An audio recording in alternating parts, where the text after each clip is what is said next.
Noong una, inakala ni Liza na ang pagbabago ay kasing liit lang ng tunog ng garapon ng kape na hindi na maayos ang pagkakasara.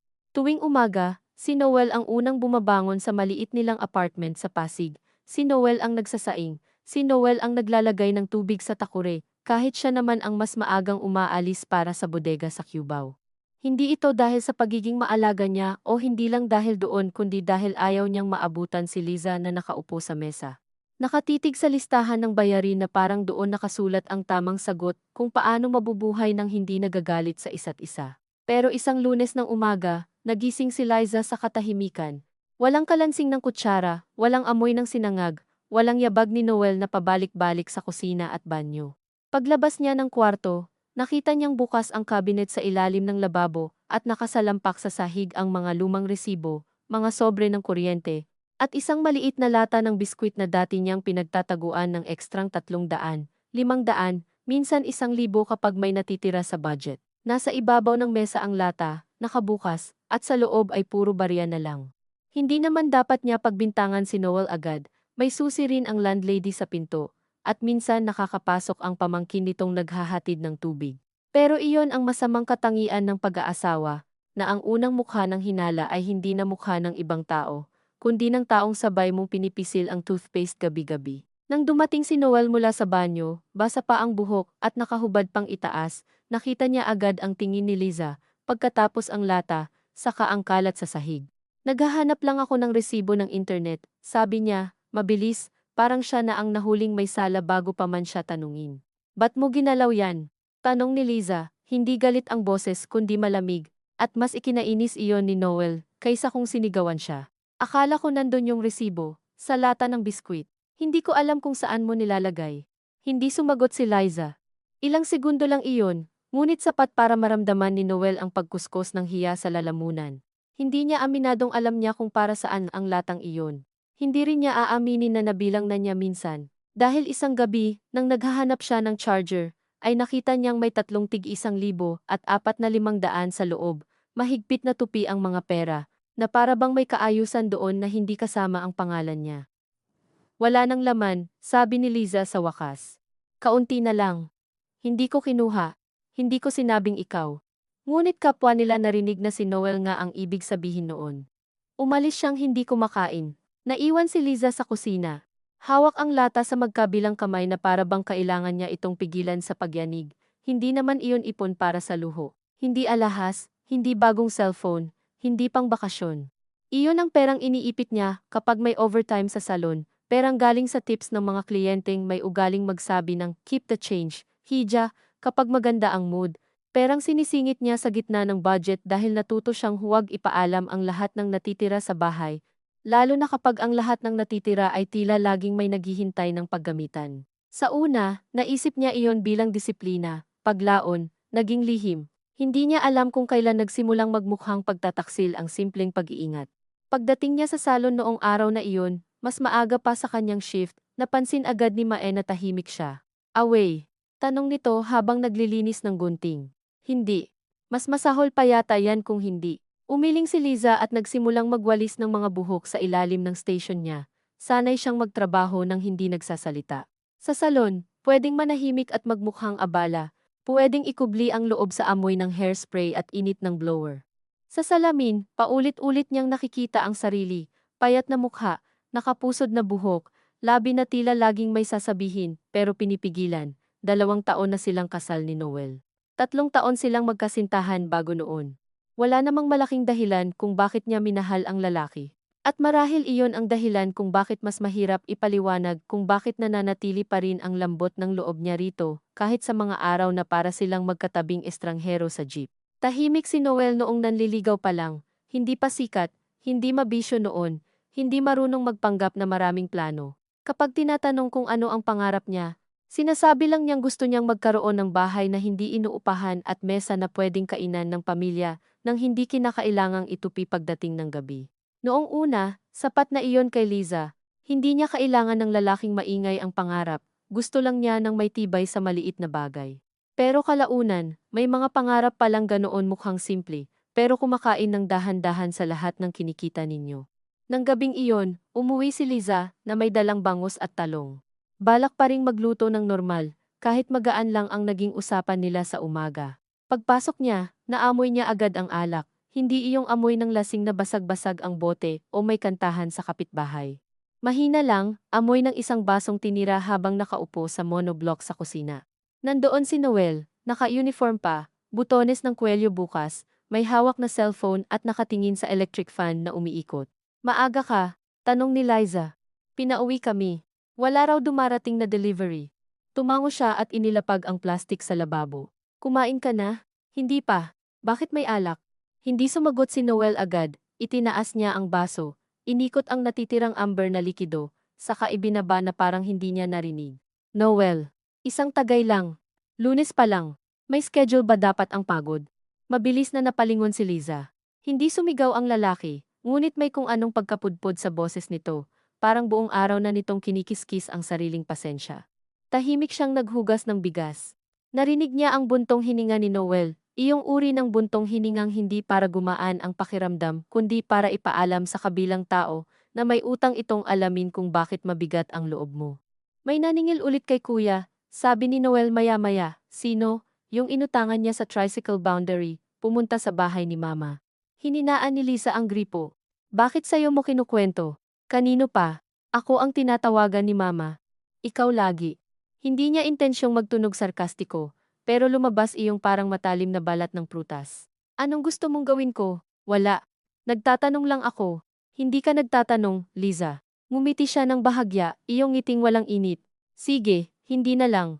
Alam niyang doon nagsisimula ang marami nilang away hindi sa pinakapunto, kundi sa paraan ng paglapit dito. Kapag si Noel ang may problema, gusto nitong maging malambot agad ang paligid. Gusto nitong maramdaman na kakampi niya si Liza bago pa man malinaw kung saan ito hahantong. Ngunit si Liza, dahil lumaki sa bahay na ang bawat piso ay kailangang ipagtanggol, ay hindi marunong maging malambot sa mga bagay na amoy gastos. Habang piniprito niya ang bangus, narinig niya si Noel na nagsalita ulit. Nahiya na ako kay mama, dahil, sabi niya, hindi na raw niya alam kung kanino lalapit. At lumapit siya sa'yo, bunso ako pero ako lagi, dahil ikaw ang nagbibigay. Dahil ako ang may trabaho. Napatawa si Liza, maikli at walang saya. May trabaho rin ako, hindi iyon ang ibig kong sabihin. Pero iyon ang dating.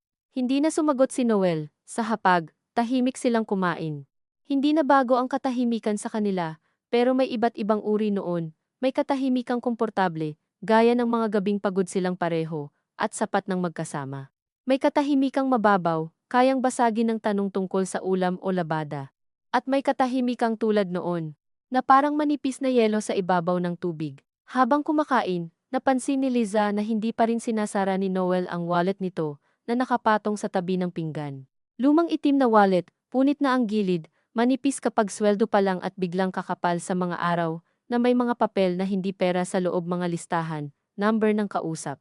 Papel ng pangako, noong una, wala siyang pakialam sa wallet na iyon. Pag-aari niya, buhay niya. Pero nitong mga nakaraang buwan, natuto na ang mata niyang magbilang kahit hindi humahawak.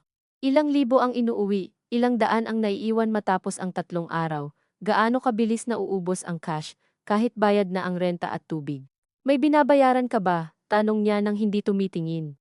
Huminto sa pagnguya si Noel. Ano? May binabayaran ka bang hindi mo sinasabi? Lahat naman ng binabayaran dito, alam mo. Hindi ko nga alam kung bakit mo ginalaw yung lata ko kanina. Tumaas ang tingin ni Noel, hindi galit, kundi pagod na pagod. Babalikan mo pa rin yun, kasi hindi mo sinagot ng diretsyo. Wala akong kinuha, pero may hinahanap ka. Resibo nga. Noel, ibinitin niya ang kutsara. Minsan kasi, pakiramdam ko may bagay sa bahay, na alam mo bago ko pa malaman, matagal bago sumagot si Noel. At pakiramdam ko naman, sabi niya sa mahinang tinig, may mga bagay sa bahay na hindi na para sa akin. Hindi na kumibo si Liza. Dahan-dahan niyang inubos ang kanin. Sa loob niya, may maliit na kurot na hindi niya maipaliwanag. Hindi dahil nahuli siya, dahil wala naman siyang inaaming mali, kundi dahil sa paraan ng pagsabi ni Noel hindi mapanumbat. Hindi rin paawa na para bang matagal na itong nakatayo sa labas ng isang pinto, at ngayon lang piniling sabihin na naroroon siya. Kinagabihan, habang naghuhugas siya ng plato, dumating ang tawag ni Gina, hipag ni Noel, asawa ng kuya nitong si Romy. Malakas ang boses ni Gina, kahit sa speaker ng lumang telepono. Nandyan ba si Noel? Hindi sinasagot si Mama. Nasa banyo si Noel noon. Naliligo, sagot ni Liza. Sabihin mo naman, kung may maipapadala siya bukas. Nakatenga si Romy, nagkasira ang makina ng tricycle, tapos may hinahabol pang tao. Hindi naman pwedeng puro si Mama. May tono sa sinabi nitong puro si Mama, na para bang natural lang na may susunod na pangalan sa listahan. At syempre si Noel iyon. Hindi sumagot agad si Liza.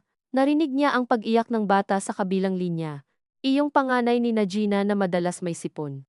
Ate, pasensya na, sabi ni Gina, at doon mas nainis si Liza, dahil ang mga taong paulit-ulit humihingi ng tulong ay madalas natutong magsabi ng pasensya na parang pambayad. Wala akong masasabi. Si Noel kausapin mo. Ikaw na lang muna. Ikaw naman may hawak ng budget nyo, di ba? Napatingin si Liza sa pintuan ng banyo.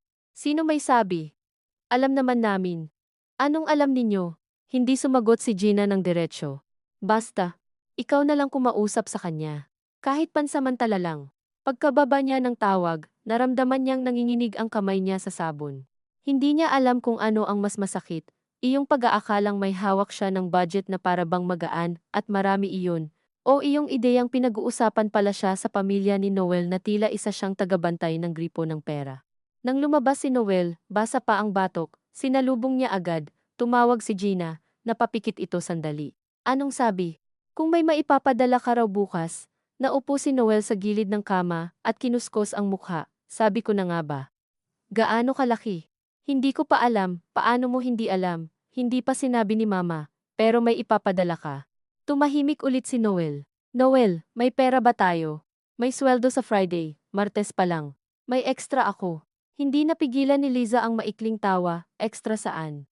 Tumingin si Noel sa kanya, at doon niya unang nakitang may takot sa mukha nito. Hindi malaking takot, hindi iyong nahuling nagkasala, mas kahawig ng takot ng taong matagal nang nag-aayos ng butas sa pader gamit ang papel, at ngayon alam niyang may paparating na ulan. Aayusin ko, sabi nito. Anong aayusin mo? Yung dapat kong ayusin. Ano ba talaga ang dapat mong ayusin? Ngunit hindi sumagot si Noel. Humiga siya ng nakatagilid, nakatalikod kay Liza, at ilang saglit lang ay narinig ni Liza ang paghinga nitong pilit inaayos ang ritmo, iyong para bang nagkukunwaring tulog bago pa man pumikit. Kinabukasan, hindi niya napigilang tingnan ang wallet ni Noel habang naliligo ito bago pumasok. Hindi niya ipinagmamalaki iyon kahit sa sarili. Dati, kapag nakakabasa siya ng kwento ng asawang nanghahalungkat ng gamit ng asawa, laging pakiramdam niya may linya roong malinaw, kapag tinawid mo, may sira nang nangyari.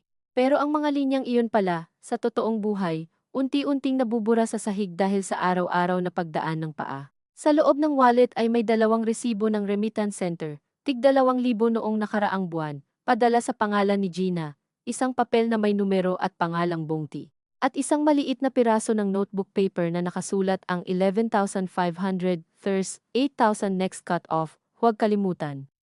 Hindi niya agad na unawaan ang huling papel. Nakatitig lang siya roon hanggang marinig ang patak ng gripo sa banyo na humina, hudyat na patapos ng maligo si Noel. Ibinalik niya agad ang wallet sa kinatatayuan nito, pero hindi nawala ang bigat sa sikmura niya. Hindi na iyon usapan ng padala kay Gina o tulong sa biyenan. May utang, at hindi maliit.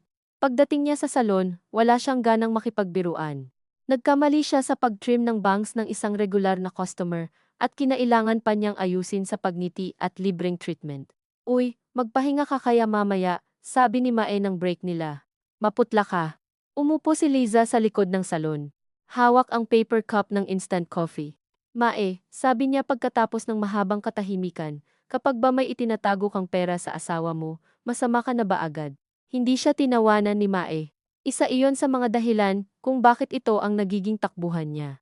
Depende, sagot nito. Para saan? Para sa bahay rin. Para sa emergency. Para kung may biglang mangyari. May nangyari na ba? Parang laging may mangyayari. Umihip ang init mula sa exhaust fan. Kung ganon, hindi pagtatago yan. Survival yan. Paano kung siya rin may itinatago? Masama ang loob mo kasi may itinago rin siya, o kasi hindi ka nauna. Napatingin si Liza rito, grabe ka. Totoo naman. Ininom niya ang kape kahit mapait at malamig na. Hindi niya alam kung ano ang isasagot, dahil may tinamaan sa sinabi ni Mae na ayaw niyang hipuin. May bahagi sa kanya na hindi lamang natatakot sa utang ni Noel. Process. May bahagi ring galit dahil habang siya ay tahimik na nag-iipon ng konti para hindi sila malunod. Si Noel pala ay may sarili ring ilog na hindi niya ipinapaalam. At sa pinakailalim noon ay isang bagay na mas nakakahiya. Nasaktan siya na hindi siya nasabihan, na para bang hindi siya piniling pagtiwalaan sa isang bagay na siya naman araw-araw ang kasama sa bigat ng bahay. Pag-uwi niya, wala si Noel. May text itong OT ako, huwag mo ko hintayin. Hindi naman bago ang overtime, pero ngayon, bawat paliwanag ay may ibang anino. Kumain siyang mag-isa. Pagkatapos, binuksan niya ang drawer kung saan niya tinatago ang lahat ng envelope ng bayarin, at isa-isa iyong inayos sa ibabaw ng kama. Renta, Meralco, tubig, internet, hulog sa ref na second hand lang naman, pero hinuhulugan pa rin.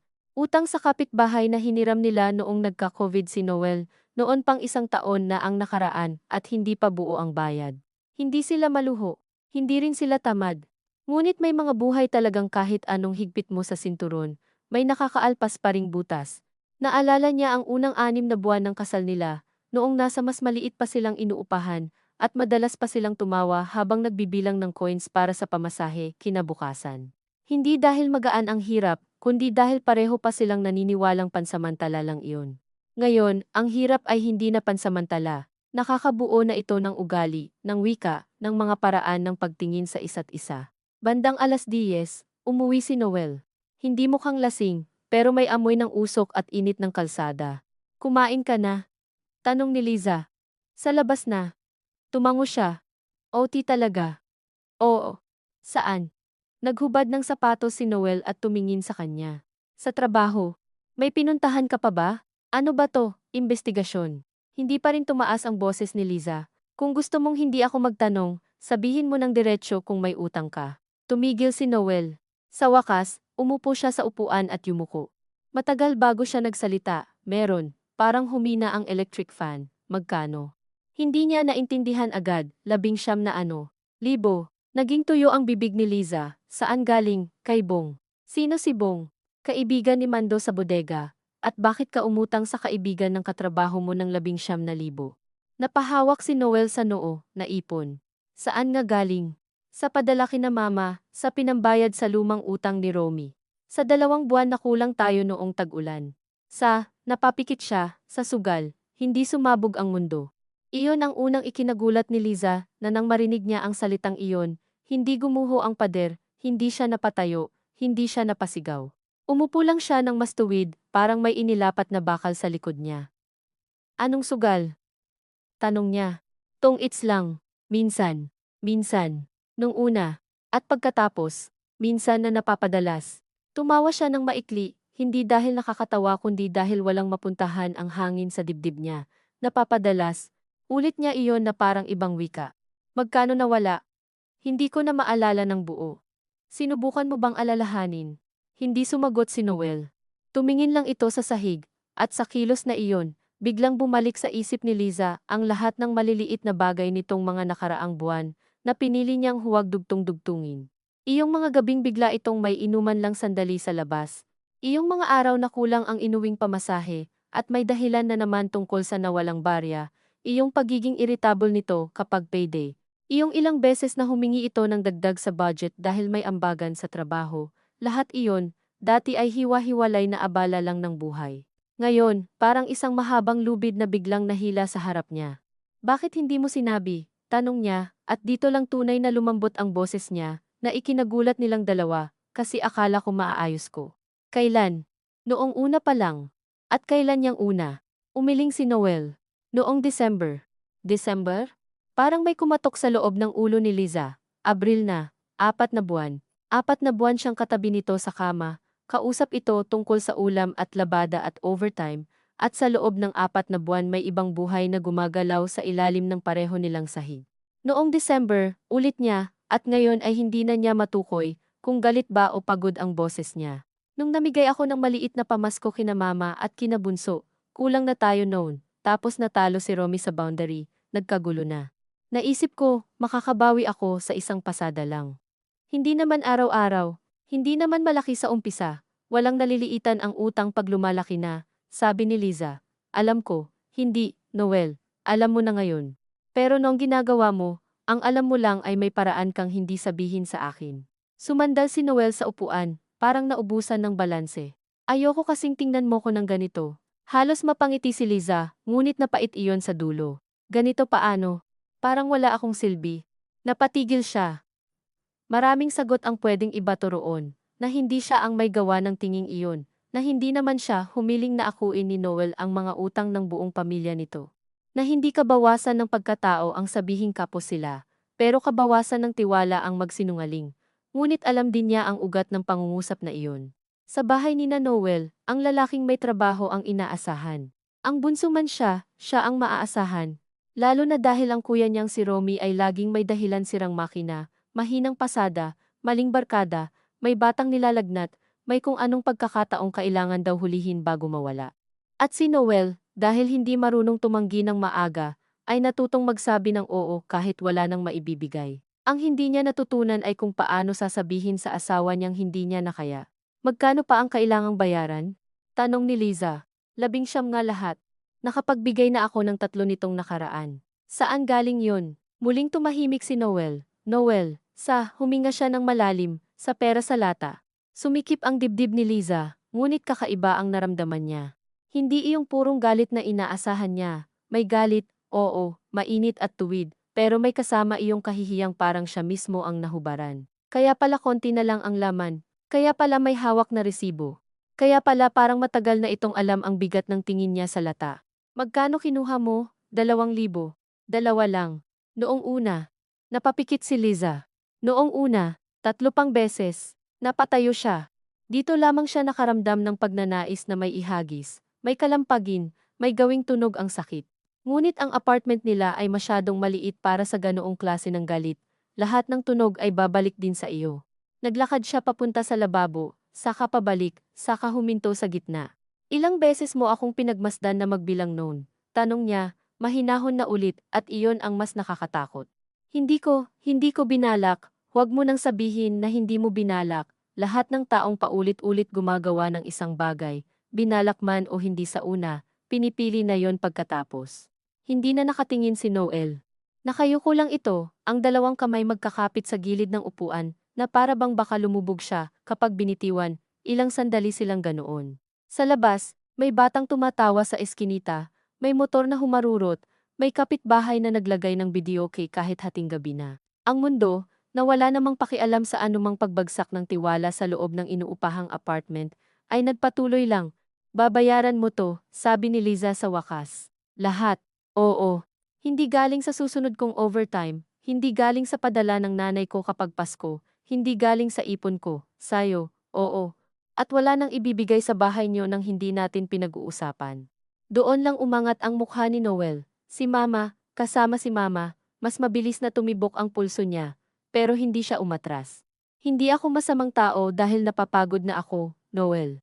Hindi ako madamot dahil gusto kong malaman muna kung saan tayo lulubog bago ako magpanggap na marunong lumangoy. Hindi kita sinabing masama, hindi mo kailangang sabihin.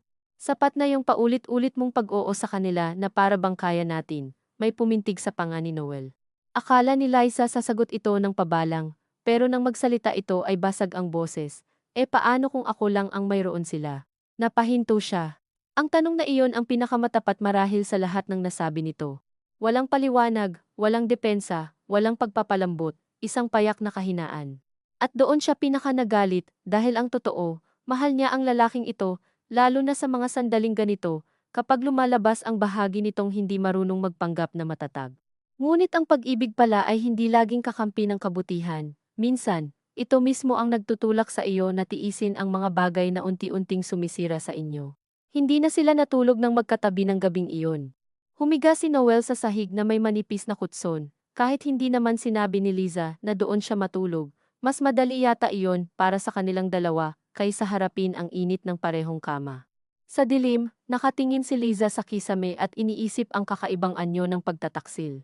Akala niya noon, kapag may salitang pagtataksil sa mag-asawa, laging may ibang babae, ibang lalaki, ibang katawan, hindi pala, minsan, pera lang.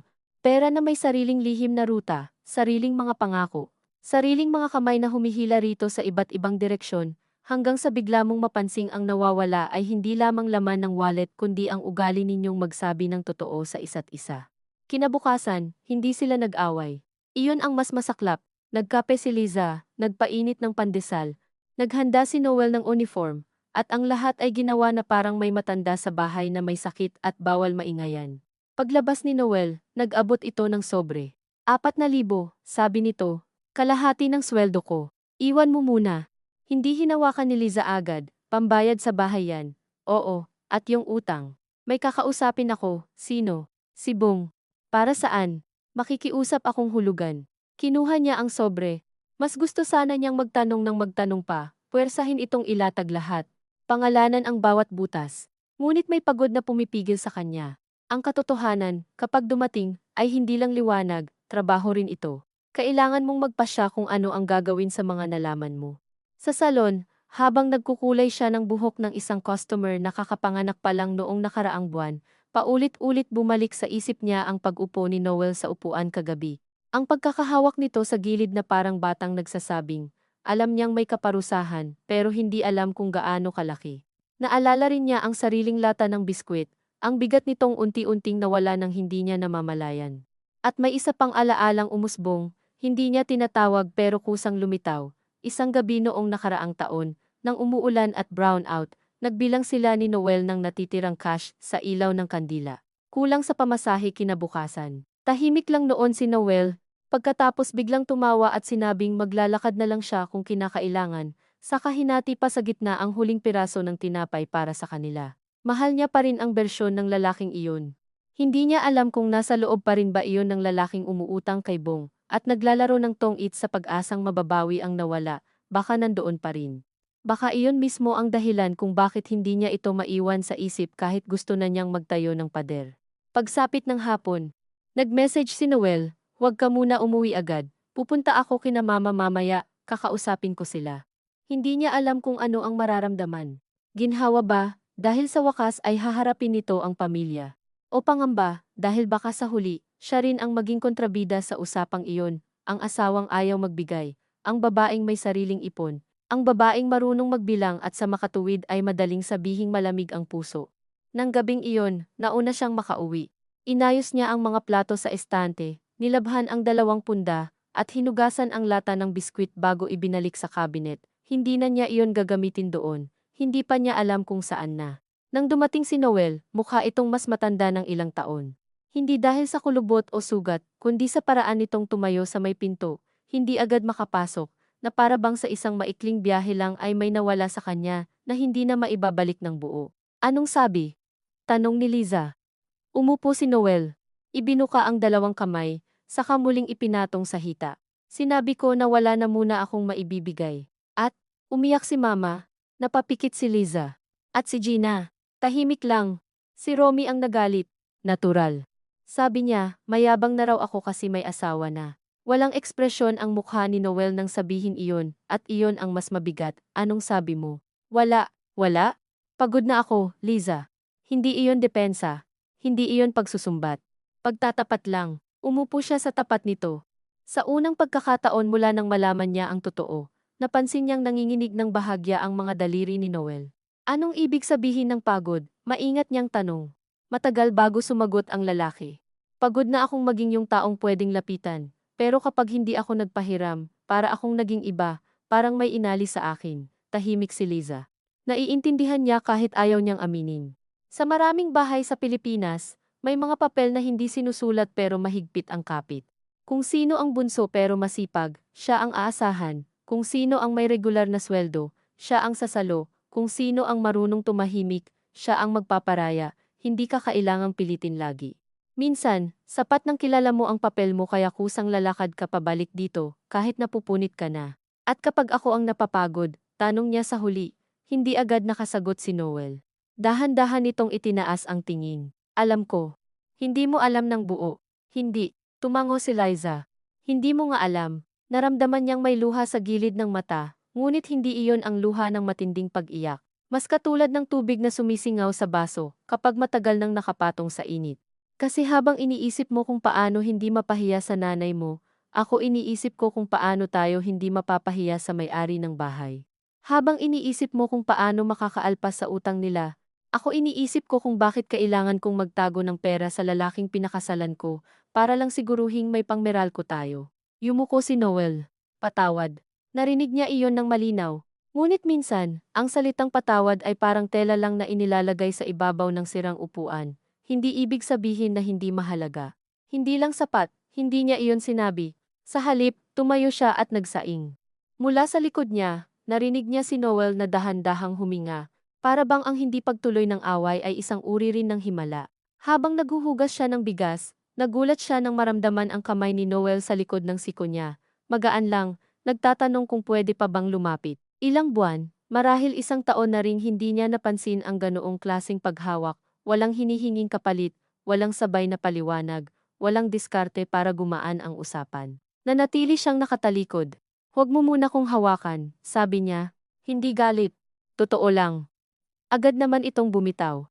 Ngunit ang init ng palad nito ay naiwan sa balat niya ng ilang segundo, at iyon marahil ang pinakamasamang bahagi ng lahat, na kahit sugatan siya, naroroon pa rin ang memorya ng pagiging malapit. Kumain silang dalawa ng tahimik. Pagkatapos, si Noel ang naghugas ng plato. Sa maliit na bintana sa kusina, kita ang ilaw ng kapitbahay, at isang piraso ng langit na kulay abo na kahit gabi na. Naupo si Liza sa gilid ng kama, at pinanood ang likod ng asawa habang nakaharap sa lababo. Hindi na ito ang likod ng lalaking bago sa kasal, hindi na rin ng lalaking gusto lang ng simpleng mesa para sa pamilya. Ito ang likod ng lalaking marunong nang magsinungaling ng paunti-unti, pero marunong ding umuwi at umamin kapag wala nang maikubli. Hindi niya alam kung alin doon ang mas mabigat timbangin. Bago matulog, inilabas niya mula sa bag ang bagong maliit na envelope na binigay sa kanya ni Mai kanina.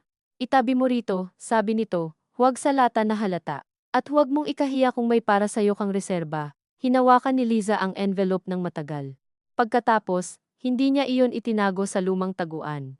Inilagay niya muna ito sa ilalim ng unan, sa pagitan nila ni Noel, kahit sa gabing iyon, ay may kaunting pagitan pa rin sa paghiga nila. Hindi dahil gusto niya itong ipaalam sa asawa, at hindi rin dahil gusto niya itong ituloy na lihim habang buhay. Marahil dahil gusto niyang maramdaman ang bigat ng papel na iyon sa tabi ng ulo niya, ang bigat ng pag-iingat, ng takot, ng natitirang kakayahang magpasya para sa sarili. Sa dilim, narinig niyang bumulong si Noel, mahina, halos hindi lumabas ng buo ang salita. Babangon ako ng maaga bukas. Bakit? Tanong niya, nakatingin sa kisame. Maghahanap ako ng sideline. Wala siyang isinagot agad. Sa ibang gabi, baka naniwala siyang iyon na ang simula ng pag-aayos. Ngunit alam na niya ngayon na ang mga pangako sa bahay na kapos ay hindi basta kinakapitan, sinusukat muna. Ilang minuto ang lumipas bago siya nagsalita. Tingnan natin. Hindi masama ang tono niya, hindi rin mapagpatawad. Sa katahimikang sumunod, naisip ni Lisa na marahil iyon ang pinakatotoong anyo ng pag-asa sa ganitong buhay. Hindi sigaw, hindi yakap, hindi luha. Isang maingat na, tingnan natin. Habang katabi mo ang taong parehong sugat at tahanan mo, at sa ilalim ng unan ninyong dalawa ay may isang sobre na magaan lang hawakan, ngunit sapat ang bigat para hindi ka agad makatulog. Kinabukasan, nagising si Liza sa tunog ng bakal na timba na dahan-dahang ibinababa sa sahig, at sa ilang segundo bago niya lubos na maalala ang gabi, ang una niyang naramdaman ay hindi takot o galit kundi pagkalito ng katawan, na naghahanap ng dating ayos sa isang kama, na may bago ng pagitan, madilim pa sa loob ng apartment.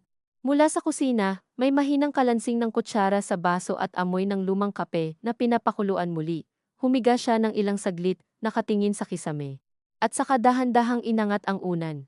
Nandoon pa rin ang envelope, hindi niya ito binuksan, hinawakan lang niya iyon, saka ibinalik.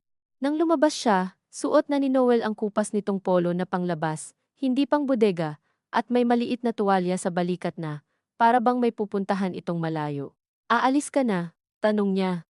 Dadaan ako sa talyer ni Tino, baka may racket sa umaga, may magpapabuhat ng piyesa.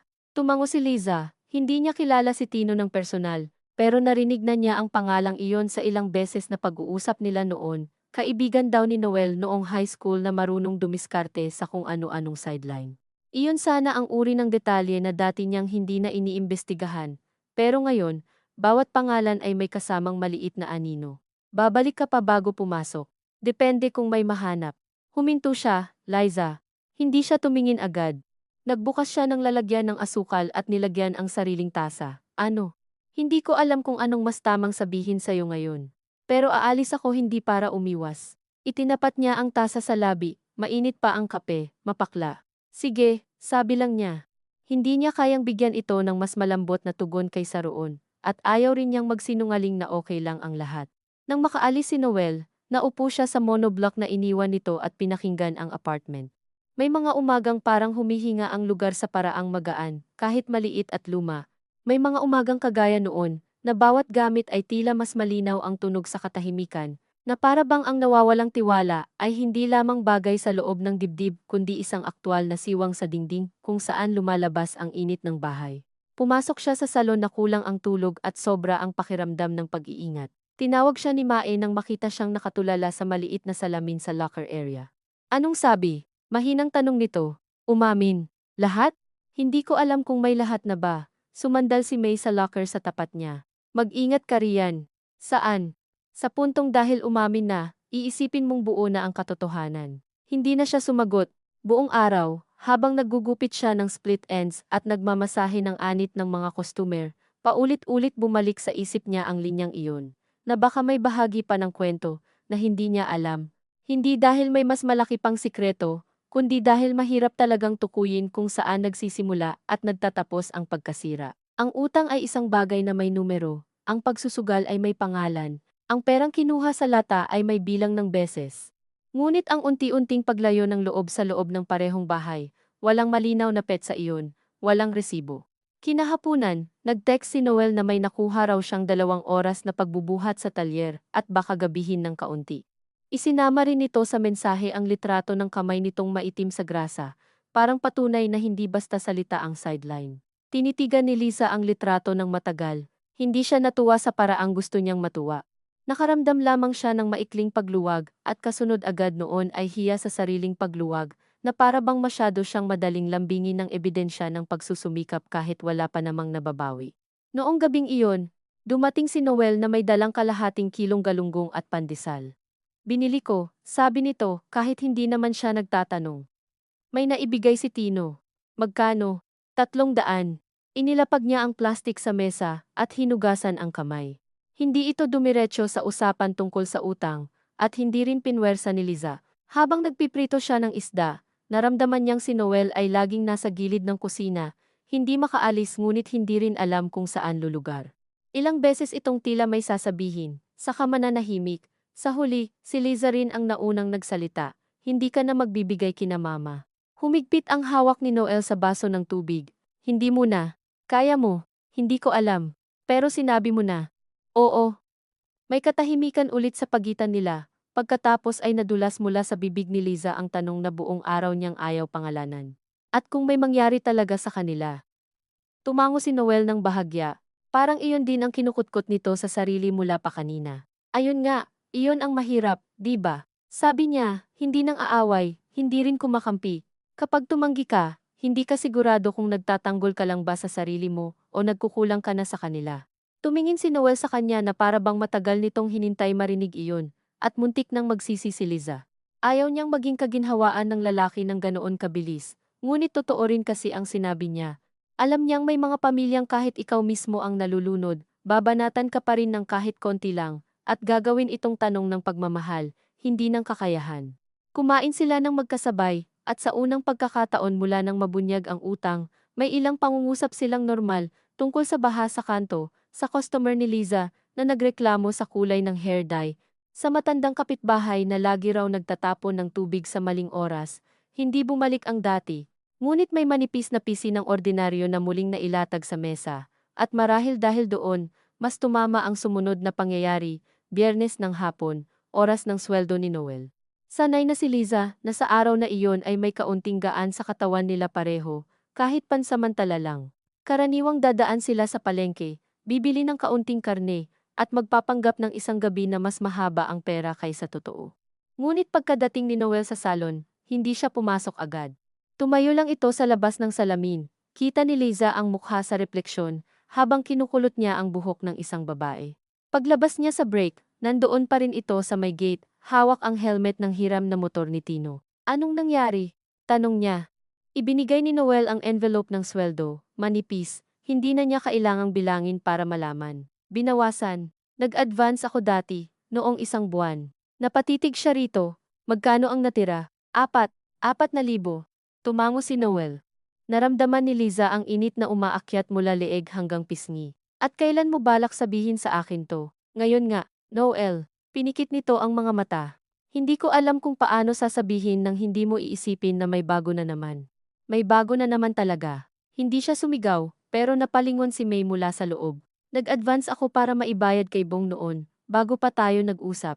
Akala ko sa sweldo na to mababawasan ko ulit, tapos ano? May kinuha ang opisina para sa nasirang stock, nadamay ang lahat. Sandaling tumahimik si Liza, maaari sanang totoo iyon. Maaari ring hindi. Sa puntong iyon, hindi na agad makapagpasya ang loob niya kung alin ang dapat paniwalaan, at doon siya lalong napagod. Kapag nahuli ang isang tao sa pagsisinungaling, pati ang mga posibleng totoo ay nagmumukhang kapatid ng kasinungalingan, may resibo ka? Tanong niya. Nasaktan si Noel sa tanong na iyon, halata sa mukha nito. Ngunit iyon mismo ang nagpakatigas kay Liza. Meron, mamaya ipapakita ko, tumango siya, sige, hindi siya umiyak, hindi rin siya nakipagtalo pa roon. Bumalik siya sa loob ng salon, at tinapos ang huling customer na para bang walang nangyari. Ngunit habang hinihigpitan niya ang tuwalya sa balikat ng babae, nanginginig ang kamay niya. Pag-uwi nila, inilatag nga ni Noel ang payslip sa mesa. May bawas para sa advance. May bawas para sa kung anong damage charge na hindi malinaw kay Liza kung gaano kalehitimo. Ilang minuto niyang tinitigan ang papel, pagkatapos ay ibinalik ito. Hindi ko alam kung dapat ba akong maawa sa'yo o magalit na naman, sabi niya. Pareho naman siguro, sagot ni Noel, at dahil hindi ito depensibo, mas lalong sumikip ang dibdib niya. Iyon ang unang gabing muli silang nagtaas ng boses, ngunit kakaiba ang away nila. Hindi ito iyong malalaking salitang sugatan at pakawala. Paikot-ikot ito sa parehong sentro, ang pera, ang pamilya, ang hiya, ang tiwala. Hindi mo ba naiisip na bawat hindi mo pagsabi, ako rin ang pinagbabayad mo, sabi ni Liza. Iniisip ko, hindi, iniisip mo lang pagkatapos. Anong gusto mong gawin ko noon? Sabihin sa'yo agad na natalo ako, na nanghiram ako, na nadala ako sa katangahan. Oo, doon lang siya napasigaw. Oo, Noel, iyon mismo. Kasi asawa mo ko. Kasi kung pareho tayong mahihiya, mas mabuti nang sabay tayo kaysa isa lang ang may alam. Napaupo si Noel, ilang segundo, hindi ito sumagot. Pagkatapos ay sinabi nito ang bagay na buong linggo nang nakadikit sa gilid ng usapan, ngunit hindi pa nila tuwirang hinahawakan. Madali sa'yo sabihin yan kasi sanay kang humawak ng pera. Ano? Ikaw yung marunong magtabi. Ikaw yung marunong tumanggi. Ikaw yung marunong magsabi na hanggang dito lang. At kasalanan ko yun. Hindi ko sinabing kasalanan. Pero lagi mong pinaparamdam na ako yung matigas. Minsan matigas ka naman talaga, natahimik si Liza, hindi dahil tinamaan siya ng bago, kundi dahil matagal na niya iyong alam. Ang problema lamang, sa loob-loob niya, ang pagiging matigas niya ay hindi kakulangan ng pagmamahal, kundi paraan para may matira pa sa dulo ng buwan. Hindi iyon madaling ipaliwanag sa mga taong lumaki sa pag-aakalang ang mabait ay iyong marunong magbigay agad. Kung hindi ako matigas, sabi niya pagkaraan. Matagal na tayong walang pambayad sa renta. At kung hindi ako nagbibigay sa kanila, sagot ni Noel, matagal na akong masamang anak. Pareho silang tumahimik. Sa puntong iyon, hindi na ang issue lang kung sino ang tama. Mas masakit dahil parehong may katotohanan ang pinanghahawakan nila. Sa mga sumunod na araw, naging masinop si Noel sa paraang halos masakit panoorin. Gumigising ng maaga para sa sideline, pumapasok sa bodega. Umuuwi na walang diretsong tingin sa mga tindahang dati nitong hinihintuan para sa tagay. Nag-abot ito kay Liza ng maliliit na halaga, 100, 200, minsan 50 mula sa natipid sa pamasahe dahil naglakad. Hindi niya tinanggihang tanggapin ang mga iyon, ngunit hindi rin niya kayang purihin agad. May bahagi sa kanya na gustong sabihing salamat, nakikita ko, pero may bahagi ring nagbibilang pa rin ng lahat ng nauna at sinasabing hindi pa panahon para lumambot. Linggo nang dumalaw ang biyenan niyang si Faye, unang beses mula noong sinabi ni Noel na wala muna siyang maibibigay, hindi ito nagpaalam ng maaga. Kumatok lang sa pinto bandang 2:00 ng hapon, habang nagtatabas si Lisa ng sitaw sa kusina. Nang buksan ni Noel, nandoon ang matandang babae na may dalang supot ng saging na saba at mukha ng taong hindi pa umiiyak ngunit matagal nang may iniipong sama ng loob sa ilalim ng dila. Ma, sabi ni Noel, halatang nabigla. Nandito ako sa malapit. Sagot nito, kahit alam nilang pareho na hindi iyon totoo, walang kamag-anak na malapit doon, at hindi basta napapadpad si Fe sa kanila ng walang dahilan. Pumasok ito na tila wala itong pinuntahang usapan, umupo sa monoblock, at agad napansin ang kaayusan ng bahay. Malinis dito, sabi nito, iyong klase ng papuri na hindi mo alam kung talagang papuri. Naglinis lang, sagot ni Liza. Ngumiti siya ng kaunti dahil alam niyang kailangan. Nagtimpla siya ng kape para sa biyenan, habang si Noel ay nakatayo lamang malapit sa pinto, parang batang naghihintay ng sermon. Hindi ka na raw nagbibigay, sabi ni Fe matapos ang ilang lagok. Walang paikot, walang hiya-hiya. Napatingin si Liza kay Noel, pero hindi ito sumagot agad. May inaayos lang po kami, sabi niya sa halip, maingat. Inilipat sa kanya ni Fe ang tingin. Maiksi ngunit sapat para maramdaman niya ang lumang tensyon na dati nasa ilalim lang ng mga biro at pahaging tuwing may handaan. Anong inaayos? Tanong nito. Budget po. Dati naman hindi problema yan, hindi umimik si Liza. Totoo namang dati, hindi lantad ang problema, ngunit ang ibang matatanda, kapag hindi ipinakita ang sugat, iisipin nilang wala kang sugat. May utang po si Noel, sabi niya sa huli, at naramdaman niyang umigting ang balikat ng asawa sa likod niya. Hindi niya iyon plinano, lumabas lang, siguro dahil pagod na siya ang parang tagabantay ng hindi niya naman ginawa. Hindi agad nagsalita si Fe, dahan-dahan nitong ibinaba ang tasa. Utang? Naayos na po yan, mabilis na singit ni Noel. Inaayos pa, sabi ni Liza. Maliit lang yon, dagdag ni Noel, hindi maliit kung wala tayong extra. Tiningnan siya ni Noel, at sa tinging iyon ay may pakiusap na sana huwag dito, huwag sa harap ni Mama. Ngunit hindi na kayang umurong ni Liza. Nakita niya sa mukha ni Fe ang mabilis na kilos ng isip, hindi pag-aalala muna kundi pagsukat kung gaano kalaki at sino ang dapat sisihin. May trabaho ka naman, sabi nito sa anak. Bakit ka magkakautang? Walang sumagot. Marahil iyon ang pinakadikomportabling bahagi ng hapong iyon, ang katahimikan matapos ang simpleng tanong. Si Fe ang unang bumasag. Hindi naman siguro sa sugal. Doon napalingon si Liza. Napalingon din si Noel. Sa isang iglap, may kung anong nagbago sa silid. Hindi dahil sa salitang sugal alam na nila iyon kundi dahil sa paraan ng pagkakasabi ni Fe. Hindi gulat na gulat, hindi imposibleng isipin, kundi para bang isang pamilyar na bangin na matagal nang alam ang direksyon. Bakit niyo nasabi? Tanong ni Liza, mas matalim kaysa gusto niya. Nagsiilag ang mga mata ni Fe. Wala, sabi ko lang naman. Mahinang sabi ni Noel, ngunit huli na, may nangyari na ba dati? Hindi sumagot si Fe. Kinuha nito ang supot ng saging at inayos ang pagkakatupi, na para bang napakahalaga ng lubid sa hawakan. Noong dalaga pa ako sa probinsya, sabi nito pagkaraan, maraming lalaking nasira sa ganyan, hindi iyon ang tanong ko. Tumigas ang mukha ng matanda. Bakit ka ba nagagalit sa akin? Kasi parang hindi kayo nagtataka. Si Noel ang sumabat, tama na. Ngunit si Liza, kapag minsan nang naitulak, ay hirap na ring bumalik agad sa dating bait. May alam ba kayo noon pa? Ang tanong na iyon ay hindi na lamang para kay Fe. Para ring iyon kay Noel, para sa bahay. Para sa mga buwang tila may iba nang nakakaalam ng ilang bagay bago siya. Nang umalis si Fe makalipas ang kalahating oras, wala ring malinaw na sagot. Nang hina ang matanda sa pagiging tahimik, nagbanggit lamang ng mag-iingat ka sa barkada mo kay Noel, at alagaan niyo ang isa't isa sa kanilang dalawa na parang sapat na iyong panyo sa isang apoy. Ngunit naiwan ang tanong sa apartment kahit nakalabas na ang tsinelas nito sa pinto. Anong ibig sabihin noon? Tanong ni Lisa pagkaalis ng biyenan. Wala, huwag mo na namang gawin yan. Ano? Yung wala na parang may trabaho akong hulaan ang totoo. Hinagod ni Noel ang mukha niya. Noong binata pa ako, minsan sumasama ako sa baraha. Hindi naman lagi, at alam ng nanay mo, minsan akong naabutan na umuuwi ng walang pera. Minsan, 2 beses.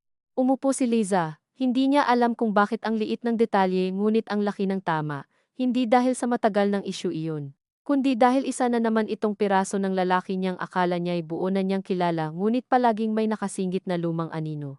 Bakit hindi mo sinabi sa akin kahit noon pa? Kasi hindi na nga naulit ng matagal, pero naulit. Umupo si Noel sa tapat niya.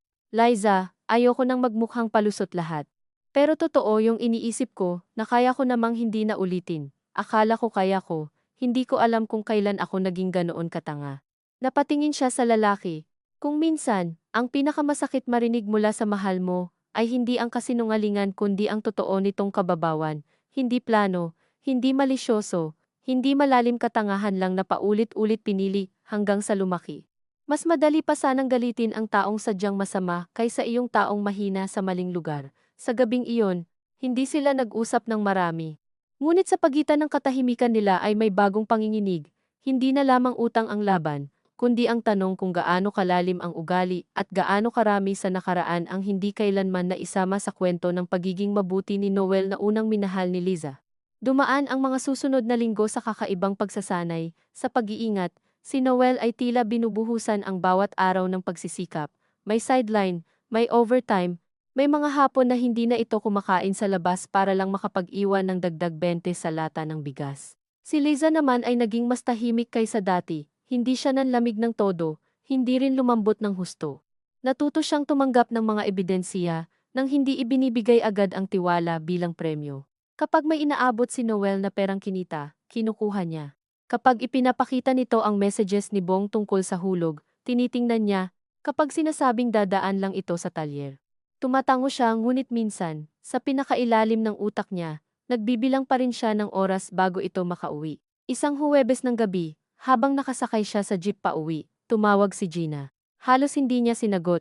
Ngunit may bahagi sa kanyang gustong malaman kung anong anyo na naman ng pangangailangan ang nakalagay sa boses ng hipag niya. Ate, bungad ni Gina, mas mahina kaysa dati. Pwede ba kitang makausap ng maayos? Nagulat si Lisa sa tono. Wala ang pamilyar na pagkamadalian. Ano yon? Pasensya na nung nakaraan. Hindi siya sumagot agad. Anong meron? Wala. Naisip ko lang. Tumigil si Gina. Sa likod nito, naririnig ang TV at bata na may inuubo. Hindi ko pala alam ang buong nangyayari sa inyo. Akala ko may ayaw lang talagang ibigay. Napapikit si Liza saglit, ang kakaibang kabigatan ng pahayag ni Gina ay hindi ito humihingi ng pera, kundi humihingi ng kaunting dignidad para sa sarili nitong pagkaunawa. Hindi rin ako sigurado kung alam ko na ang buo, sagot ni Liza. Hindi niya alam kung bakit iyon ang nasabi niya, ngunit nang lumabas, naisip niyang iyon ang pinakatumpak.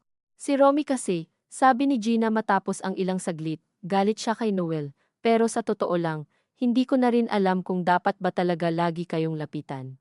Tahimik si Liza. May kung anong pagod sa boses ni Gina na hindi niya napansin noon dahil palagi itong natatakpan ng pangangailangan. Sanay na kasi kami, dugtong nito. Kapag kapos, tumatawag. Kapag may singil, tumatawag. Minsan hindi na naming iniisip kung may kapos din sa kabila. Wala siyang masabi. Hindi dahil napatawad niya agad, kundi dahil alam niyang may mga buhay na talagang napapalaki sa pag-aakalang ang mas matatag na kamag-anak ay bahagi ng kabuhayan, hindi ng hiya. Pagbaba niya ng tawag, hindi gumaan ang pakiramdam niya.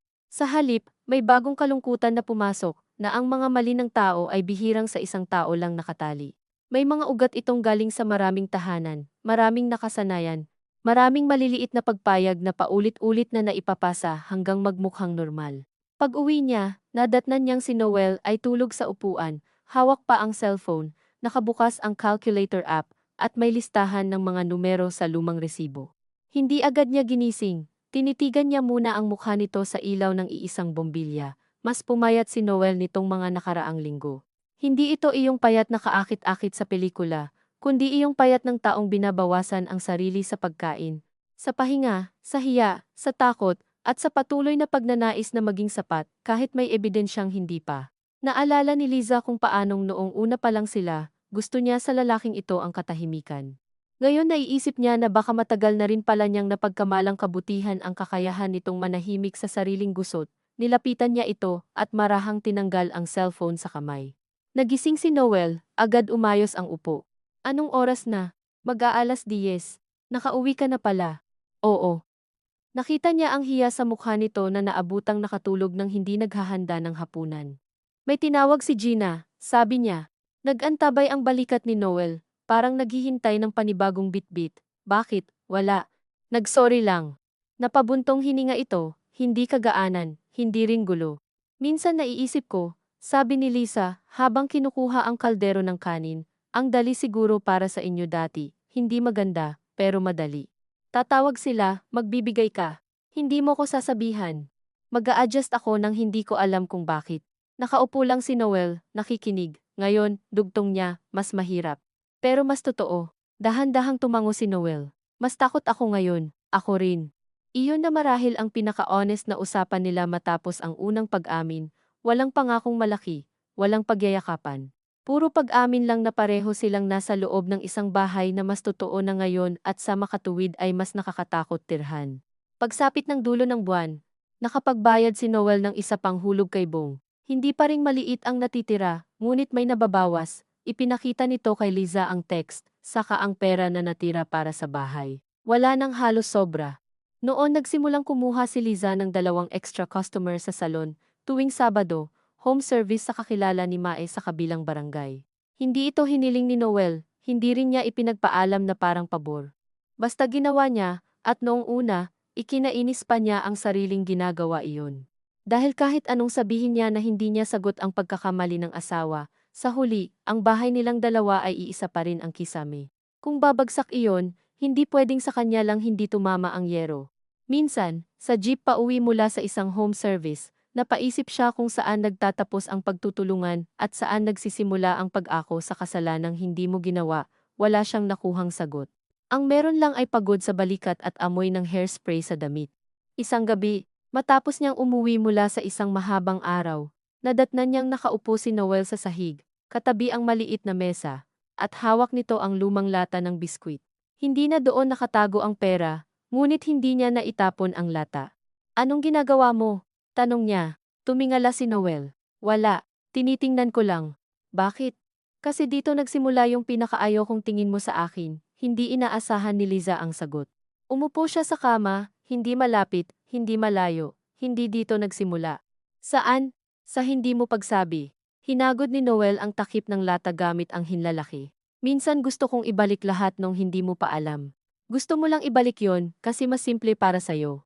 Tumango ito, walang depensa. Oo, pero hindi mas simple para sa akin. Kasi noon, may mali nang nangyayari, hindi ko lang alam kung bakit ako hirap huminga. Matagal silang tahimik, pagkatapos ay inilapag ni Noel ang lata, at tumingin sa kanya ng diretsyo. Kapag nabayaran ko to, sabi nito, hindi ibig sabihin okay na agad, no?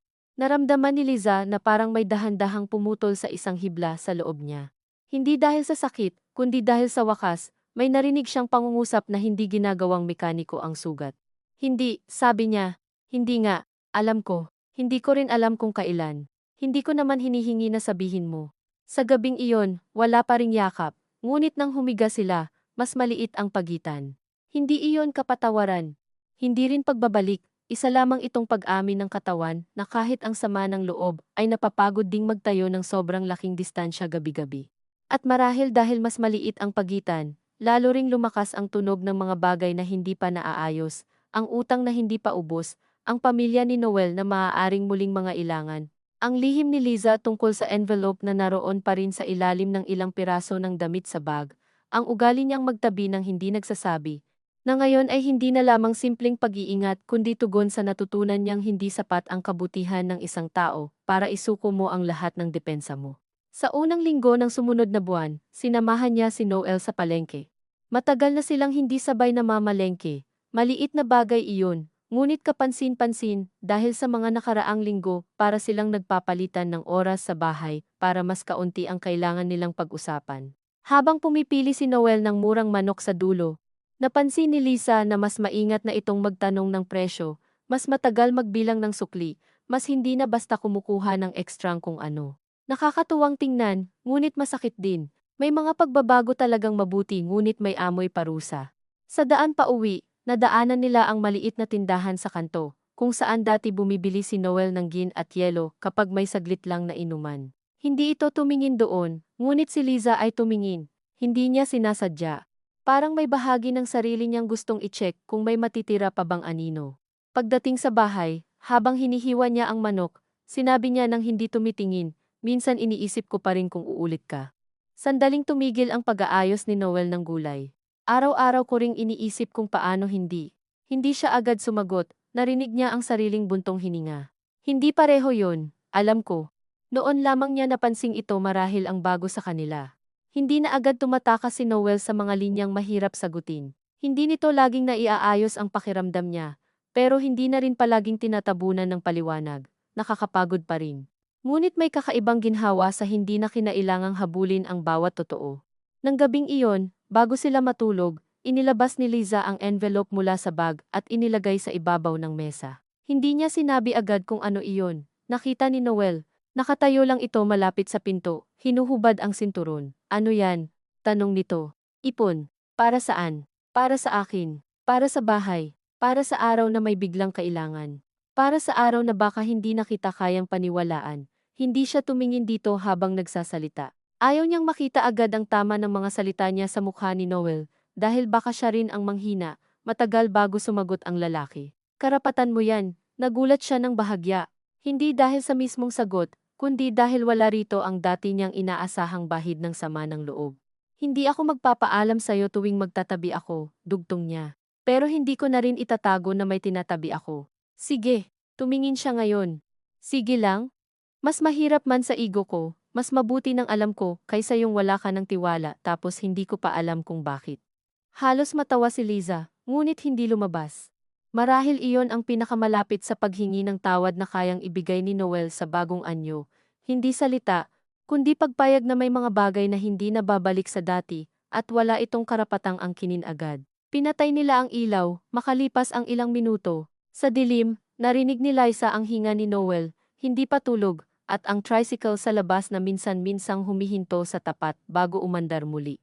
Naalala niya ang unang mga taon ng pagkakakilala nila, kung paanong inakala niyang ang mahirap lang sa pag-aasawa ay kakapusan ng pera. Ngayon alam niyang hindi iyon totoo. Minsan, mas mahirap pa ang pag-aaral kung paano manatili sa iisang silid, matapos mawala ang dating kasiguruhan kung sino ang katabi mo. Hindi pa tapos ang anumang kailangan nilang harapin. Hindi pa ubos ang utang, hindi pa rin nawawala ang posibilidad ng panibagong pangangailangan mula sa pamilya, hindi pa payapa ang loob niya. At hindi pa rin malinaw kung gaano katagal mananatili sa pagitan nila ang ingat na ito na parang manipis, ngunit matibay na salamin. Ngunit nang dahan-dahang dumikit ang likod ng kamay ni Noel, sa likod ng kamay niya sa ibabaw ng kumot hindi nang hihingi, hindi inaangkin, para lamang ipaalam na naroon ito, hindi niya agad inalis. Nakatitig lang siya sa dilim, gising pa rin, habang iniisip na may mga pagkakataon pa lang ang pagpapatuloy ay hindi desisyon na malaki at buo, kundi isang serye ng maliliit na hindi pag-alis, maliliit na pagpayag na manatili sa parehong kama, kahit hindi pa sigurado kung paano muling tatahan doon ng walang pag-iingat, at sa gabing iyon lang muna ang kaya niyang ibigay. Doon nagsimula ang ilang linggong halos walang malinaw na hugis kundi ang unti-unting pagkakasanay sa bagong paraan ng paghinga sa loob ng iisang bahay, at kung minsan ay naiisip ni Liza na marahil iyon ang pinakamapanganib sa lahat, hindi iyong minsanang pagsabog, kundi ang kakayahan ng tao na masanay, maging maingat kahit sa sarili niyang kusina, sa sarili niyang kama, sa tunog ng sariling asawa na nagbubukas ng pinto sa gabi. Hindi na muling bumalik sa dati ang kanilang mga araw. Ngunit hindi rin sila tuluyang napunta sa madaling ikwento na pagkawasak. Gising si Noel bago pa tumilaok ang tandang ng kapitbahay, lumalabas para sa sideline o para maglakad ng mas mahaba papasok sa trabaho upang may matipid sa pamasahe. Gising si Liza na may bagong ugali ng pagsilip sa mesa bago siya maghilamos, tinitingnan kung may naiwan bang papel, kung may perang ipinatong, kung may text na ipinakita sa kanya ang lalaki bago matulog. Hindi niya ito inutos.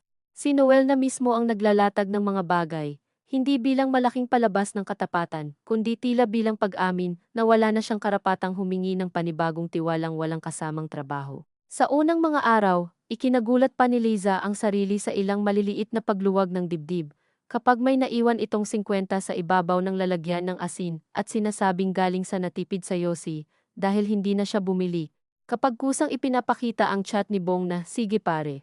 Sa Friday na lang kulang, kapag umuuwi sa oras na sinabi nito, at ang amoy sa damit ay pawis at kalsada lang, walang halong alak, walang amoy ng usok na galing sa mga lalaking nakapalibot sa mesa ng baraha. Ngunit bawat sandali ng pagluwag ay may kasunod na pagpapaalala sa sarili na hindi pa pwedeng doon tumigil. Parang katawan niyang muntik malunod, at ngayon ay natutong huwag magtiwala agad sa tahimik na tubig. Sa salon, napapansin ni Mae ang pagbabago kahit hindi na nagtatanong araw-araw. Isang hapon habang nililinis nila ang mga suklay na may naipong tina, sinabi nito nang hindi tumitingin, mas kalmado ka na. Napangiti si Lisa ng mapait, hindi kalmado, pagod lang. Minsan iisa ang itsura ng dalawa, inisip niya iyon buong maghapon. Totoo naman. May mga sandaling hindi na siya nagagalit dahil naiproseso na niya ang nangyari, kundi dahil wala na siyang lakas magpintig pa ang dugo sa parehong dahilan. Ngunit may mga gabi rin na bigla siyang magigising, kahit walang ingay.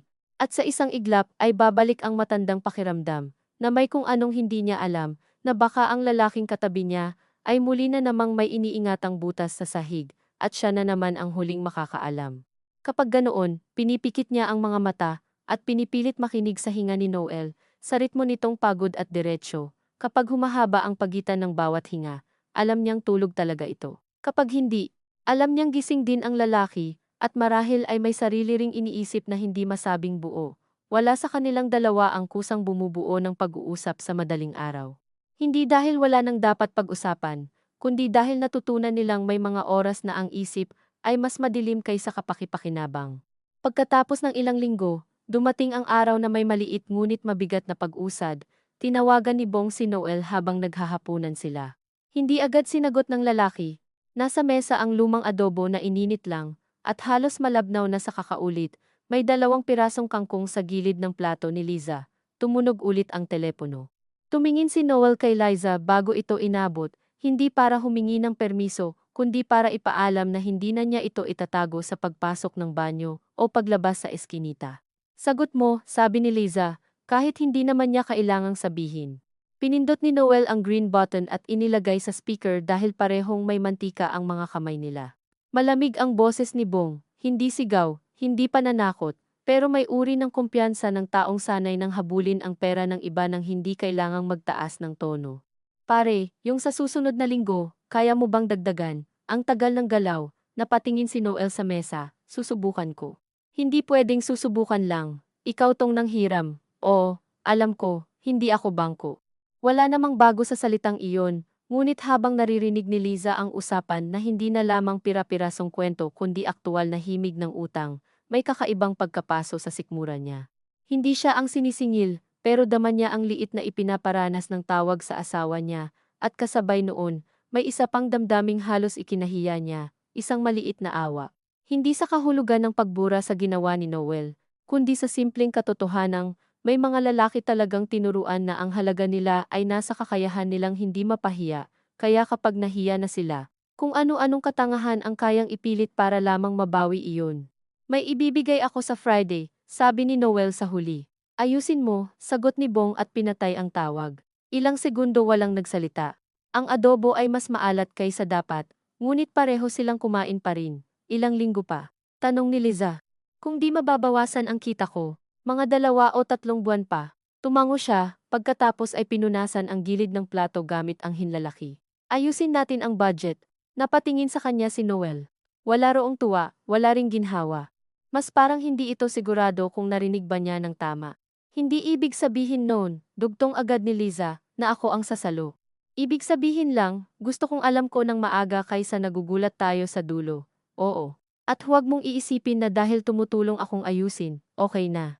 Naiinis pa rin ako, alam ko. Nang gabing iyon, inilatag nila sa mesa ang lahat ng may numero, renta, Meralco, tubig, internet, pambili ng bigas, pang-commute, panghulog kay Bong. Wala silang spreadsheet, wala silang notebook na makinis. Resibo lang, lumang sobre, papel na may sulat kamay ni Liza, calculator sa murang cellphone ni Noel. Hindi romantic ang tagpong iyon, walang music ng pagbabago. Ngunit may kakaibang tahimik na pagiging totoo rito, na matagal nang nawala sa kanila. Babawasan natin ang karne, sabi ni Liza. At iyong home service ko, ilalaan ko muna sa pambayad ng internet at panggasto sa salon ko. Hindi mo kailangang alam ko. Tumingin siya sa lalaki. Pero hindi lahat ng ginagawa ko para sa bahay ay ibig sabihing pinapatawad na kita. Napatango si Noel. Hindi na ito tumutol. At sa kakaibang paraan, iyon ang unang pagkakataon na naramdaman ni Liza na baka may natututunan nga ang asawa niya hindi lamang kung paano kumayod, kundi kung paano tumanggap ng tulong na hindi ito ipinagkakaila bilang utang na moral sa taong nagbibigay. Sa sumunod na mga araw, mas naging malinaw kay Liza kung gaano karaming bahagi ng pag-aasawa ang dati nilang pinapabayaang umandar sa palagay lang. May mga tanong pala silang hindi kailanman direktang naitanong sa isa't isa, dahil abala sila sa araw-araw, magkano ba ang sapat na tulong sa pamilya? Kailan nagiging kabutihan ang pagbigay at kailan nagiging kahinaan? May karapatan ba ang asawang magtabi ng sariling pera nang hindi nagpapaalam kung ang dahilan ay takot at may bigat ba iyong takot na sapat para huwag tawaging pagtatago? Hindi niya lahat nasagot, Ngunit nagsimula siyang mapansin na kapag si Noel ay may hawak ng kaunting pera mula sa sideline, hindi na ito basta nagsasabing, ikaw na bahala.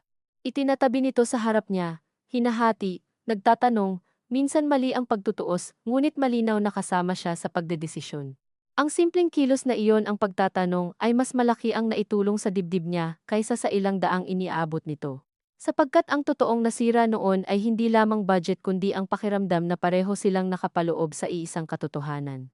Isang Sabado, habang papunta si Liza sa home service sa kabilang barangay, nadaanan niya sa jeep ang lumang arcade sa kanto, kung saan minsang nabanggit ni Noel na may mga lalaking tumatambay tuwing hapon para sa baraha at sabong sa TV.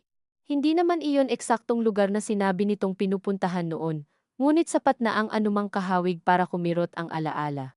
Habang nakasabit ang kamay niya sa bakal ng jeep at tinatamaan ng usok ng bus sa tabi, naisip niya kung gaano kasimple sa mata ng ibang tao ang payo na, kapag nasaktan ka na, umalis ka. Parang desisyon lang iyon na inuupuan. Ngunit ang totoo, may napakaraming bagay na hindi nakikita ng mga nagsasabi noon, ang renta na pareho ninyong binabayaran. Ang mga buwan ng pag-aalaga sa isa't isa, bago pa dumating ang kasalanan, ang mga ugaling magkadikit na sa buhay niyo, ang katotohanan kahit nagkamali ang isang tao. Hindi ka automatikong nawawalan ng kakayahang mahalin siya. At minsan, iyon ang pinaka-nakakagalit, na hindi sapat ang galit para burahin ang lahat. Pag-uwi niya, nadatnan niya si Noel na nagkukumpuni ng sirang electric fan ng landlady sa labas ng pinto, bilang kapalit raw ng isang linggong bawas sa tubig. Maliliit lang ang ganitong eksena, ngunit bawat isa ay parang tahimik na pagpunit sa lumang bersyon ng asawa niya at pananahi sa bago. Hindi pa buo ang bago, pero kitang-kita ang pilit. May nakuha kang home service? Tanong ni Noel nang ipasok niya ang bag. Oo. Pagod ka? Oo. May sinaing na. Tumango siya at pumasok. Dati, maaring sapat na sa kanya ang ganitong mga kilos para agad lumambot. Ngayon, may dalawa siyang nararamdaman, nang sabay, pagtingin sa pagsisikap nitong tunay, at pagnanais na huwag hayaang ang pagtinging iyon ay maging dahilan para kalimutan niya kung gaano katagal siyang hindi isinama sa problema. Isang gabi, makalipas ang ilang araw, biglang dumating ang text ni Fe. Hindi ito mahilig mag-text kay Liza, nang direkta noon, maliban kung Pasko o may padalang litrato ng apo ni Gina. Ang message ay maikli lang, pwede ba kita makausap bukas, Hija, dadaan ako sa salon mo kung okay lang. Napahawak si Liza sa cellphone ng mas mahigpit. Hindi niya agad sinabi kay Noel, hindi dahil gusto niya itong ilihim, kundi dahil gusto muna niyang maramdaman kung anong uri ng kaba ito, galit ba, panghihimasok ba, o may iba pa. Kinabukasan, dumating nga si Fe bandang tanghali, suot ang luma nitong blouse na may maliit na borda sa kwelyo, at tsinelas na halatang pinunasan, bago bumiyahe. Nasa break si Liza noon at pinaupo niya ang matanda sa waiting chair sa gilid, habang may customer pa sa dulo si May na abalang-abala sa pagkukulay ng buhok ng isang estudyanteng gustong magmukhang mas maputi ang highlights kaysa totoo. Nag-abala pa po kayo, sabi ni Liza. Wala naman akong trabaho, sagot ni Fe na may bahagyang ngiti, pero hindi nagtagal iyon sa mukha. Sandaling parehong tumingin sila sa malaking salamin ng salon, sa mga babaeng nakaupo roon, at nagpapaayos ng buhok na para bang may sapat silang oras at pera para maniwalang may maaayos sa buhay sa pamamagitan ng wastong kulay. Napadaan ako, sabi ng matanda, at pareho nilang alam na hindi, may sasabihin lang ako. Umupo si Liza sa tapat niya. Ano po yun? Huminga muna si Fe. Noong isang araw, hindi ako nakasagot sa iyo ng maayos. Hindi umimik si Liza, tungkol doon sa ugali ni Noel noon. May kakaibang pakiramdam na dumaan sa dibdib niya. Hindi pa eksaktong galit. Parang pagbukas ng bintanang matagal ng sarado at hindi mo alam kung alikabok o hangin ang unang papasok. Noong binata pa siya, sabi ni Faye, may mga barkada siyang hindi ko gusto. Hindi siya iyong lalaking araw-araw nawawala o nagwawala, pero may panahon na kapag may hawak na pera, mabilis maaya, minsan natalo, minsan nagsisinungaling kung saan napunta ang sahod niya sa pahinante noon. At anong ginawa ninyo? Tanong ni Liza, pilit pantay ang boses. Bumaba ang tingin ng matanda sa dala nitong supot na may lamang hopya. Pinagalitan ko, pinahiya ko pa nga minsan sa harap ng kuya niya. At pagkatapos, tumigil naman, o inakala kong tumigil, napatitig si Lisa sa biyenan. Sa likod ng inis, may dahan-dahang umaakyat na mas mapait na pakiramdam, hindi siya niloko ng isang biglaang ugali, may bakas na pala noon pa. Bakit hindi ninyo sinabi sa akin bago kami ikasal? Bahagyang gumalaw ang labi ni Fe, parang napaso sa tanong. Hiya. Sino bang nanay ang ilalabas ang pinakakahiya niyang kwento kung mukhang maayos naman ang anak niya? Hindi agad nakasagot si Liza, dahil sa totoo lang, may bahagi ng sagot na iyon na naiintindihan niya, kahit ikinagagalit niya. Kung siya man ay magkakaanak balang araw, at may bahaging mahina ito na tila natabunan na ng mga taon, baka matukso rin siyang maniwala sa natatakpan, kaysa sa naiwang bakas. Ngunit ang pag-unawa ay hindi kaagad kapatid ng kapatawaran. Hindi po ba kayo natakot na maulit? Tanong niya. Natakot, pero naniwala ako sa gusto kong paniwalaan. Tumango si Liza, at sa kilos na iyon ay may matalim na pagod. Iyon pala ang paulit-ulit na ugat sa buhay nilang lahat, hindi laging masamang intensyon ang nagtutulak sa tao, kundi kagustuhang maniwala sa bersyon ng katotohanang mas madaling tiisin. Hindi kita pinuntahan para kampihan ang anak ko, dugtong ni Fe pagkaraan. Hindi rin para sabihing unawain mo siya agad. Pinuntahan kita kasi, hindi ko gusto na mukha kang ikaw lang ang nagtataka. Ang simpleng linyang iyon ang halos nagpabigat sa lalamunan ni Liza.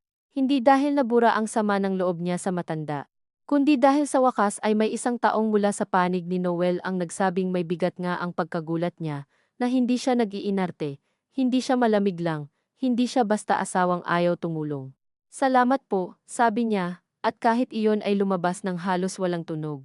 Umuwi siyang may kakaibang bigat, nang makita siya ni Noel na pumasok sa apartment ng mas maaga kaysa dati. Alam nito agad na may nangyari. Anong meron? Tanong nito. Inilapag ni Liza ang bag at tumingin sa kanya ng diretsyo. Pumunta si mama mo sa salon.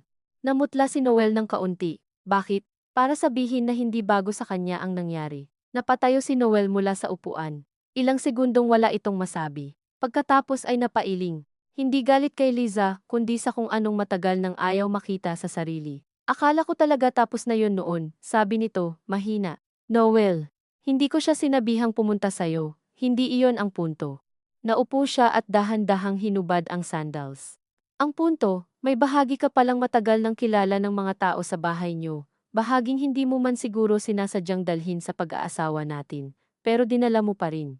Umupo rin si Noel, parang unti-unting binibigatan ng salitang hindi niya kayang kontrahin. Akala ko kasi iba na ko. Baka iba ka na nga, pero hindi ibig sabihing wala na yung dating ikaw. Tahimik si Noel. Sa mukha nito, wala na ang dating reflex na magpaliwanag ng mabilis. Marahil natutunan na rin nitong may mga katotohanang walang matinong pangontra, kundi ang manatiling naroon at tanggapin ang bagsak. Galit ka? Tanong nito sa huli. Napatawa si Liza nang walang saya. Pagod akong tanungin kung galit ako. Minsan galit, minsan hindi. Minsan naaawa ako sa'yo, at ikinagagalit ko sa sarili ko yon. Minsan iniisip kong bumubuti ka nga. Minsan naiisip kong baka nagagalingan lang ako sa bago mong pag-iingat dahil gusto kong may mapuntahan ang pagtitiis ko. Hindi sumagot si Noel, yumuko lang at pinisil ang tulay ng ilong. At sa sandaling iyon, biglang malinaw kay Liza na pareho silang humaharap ngayon hindi na lamang sa utang kundi sa mas mahirap sukatin, ang ugali.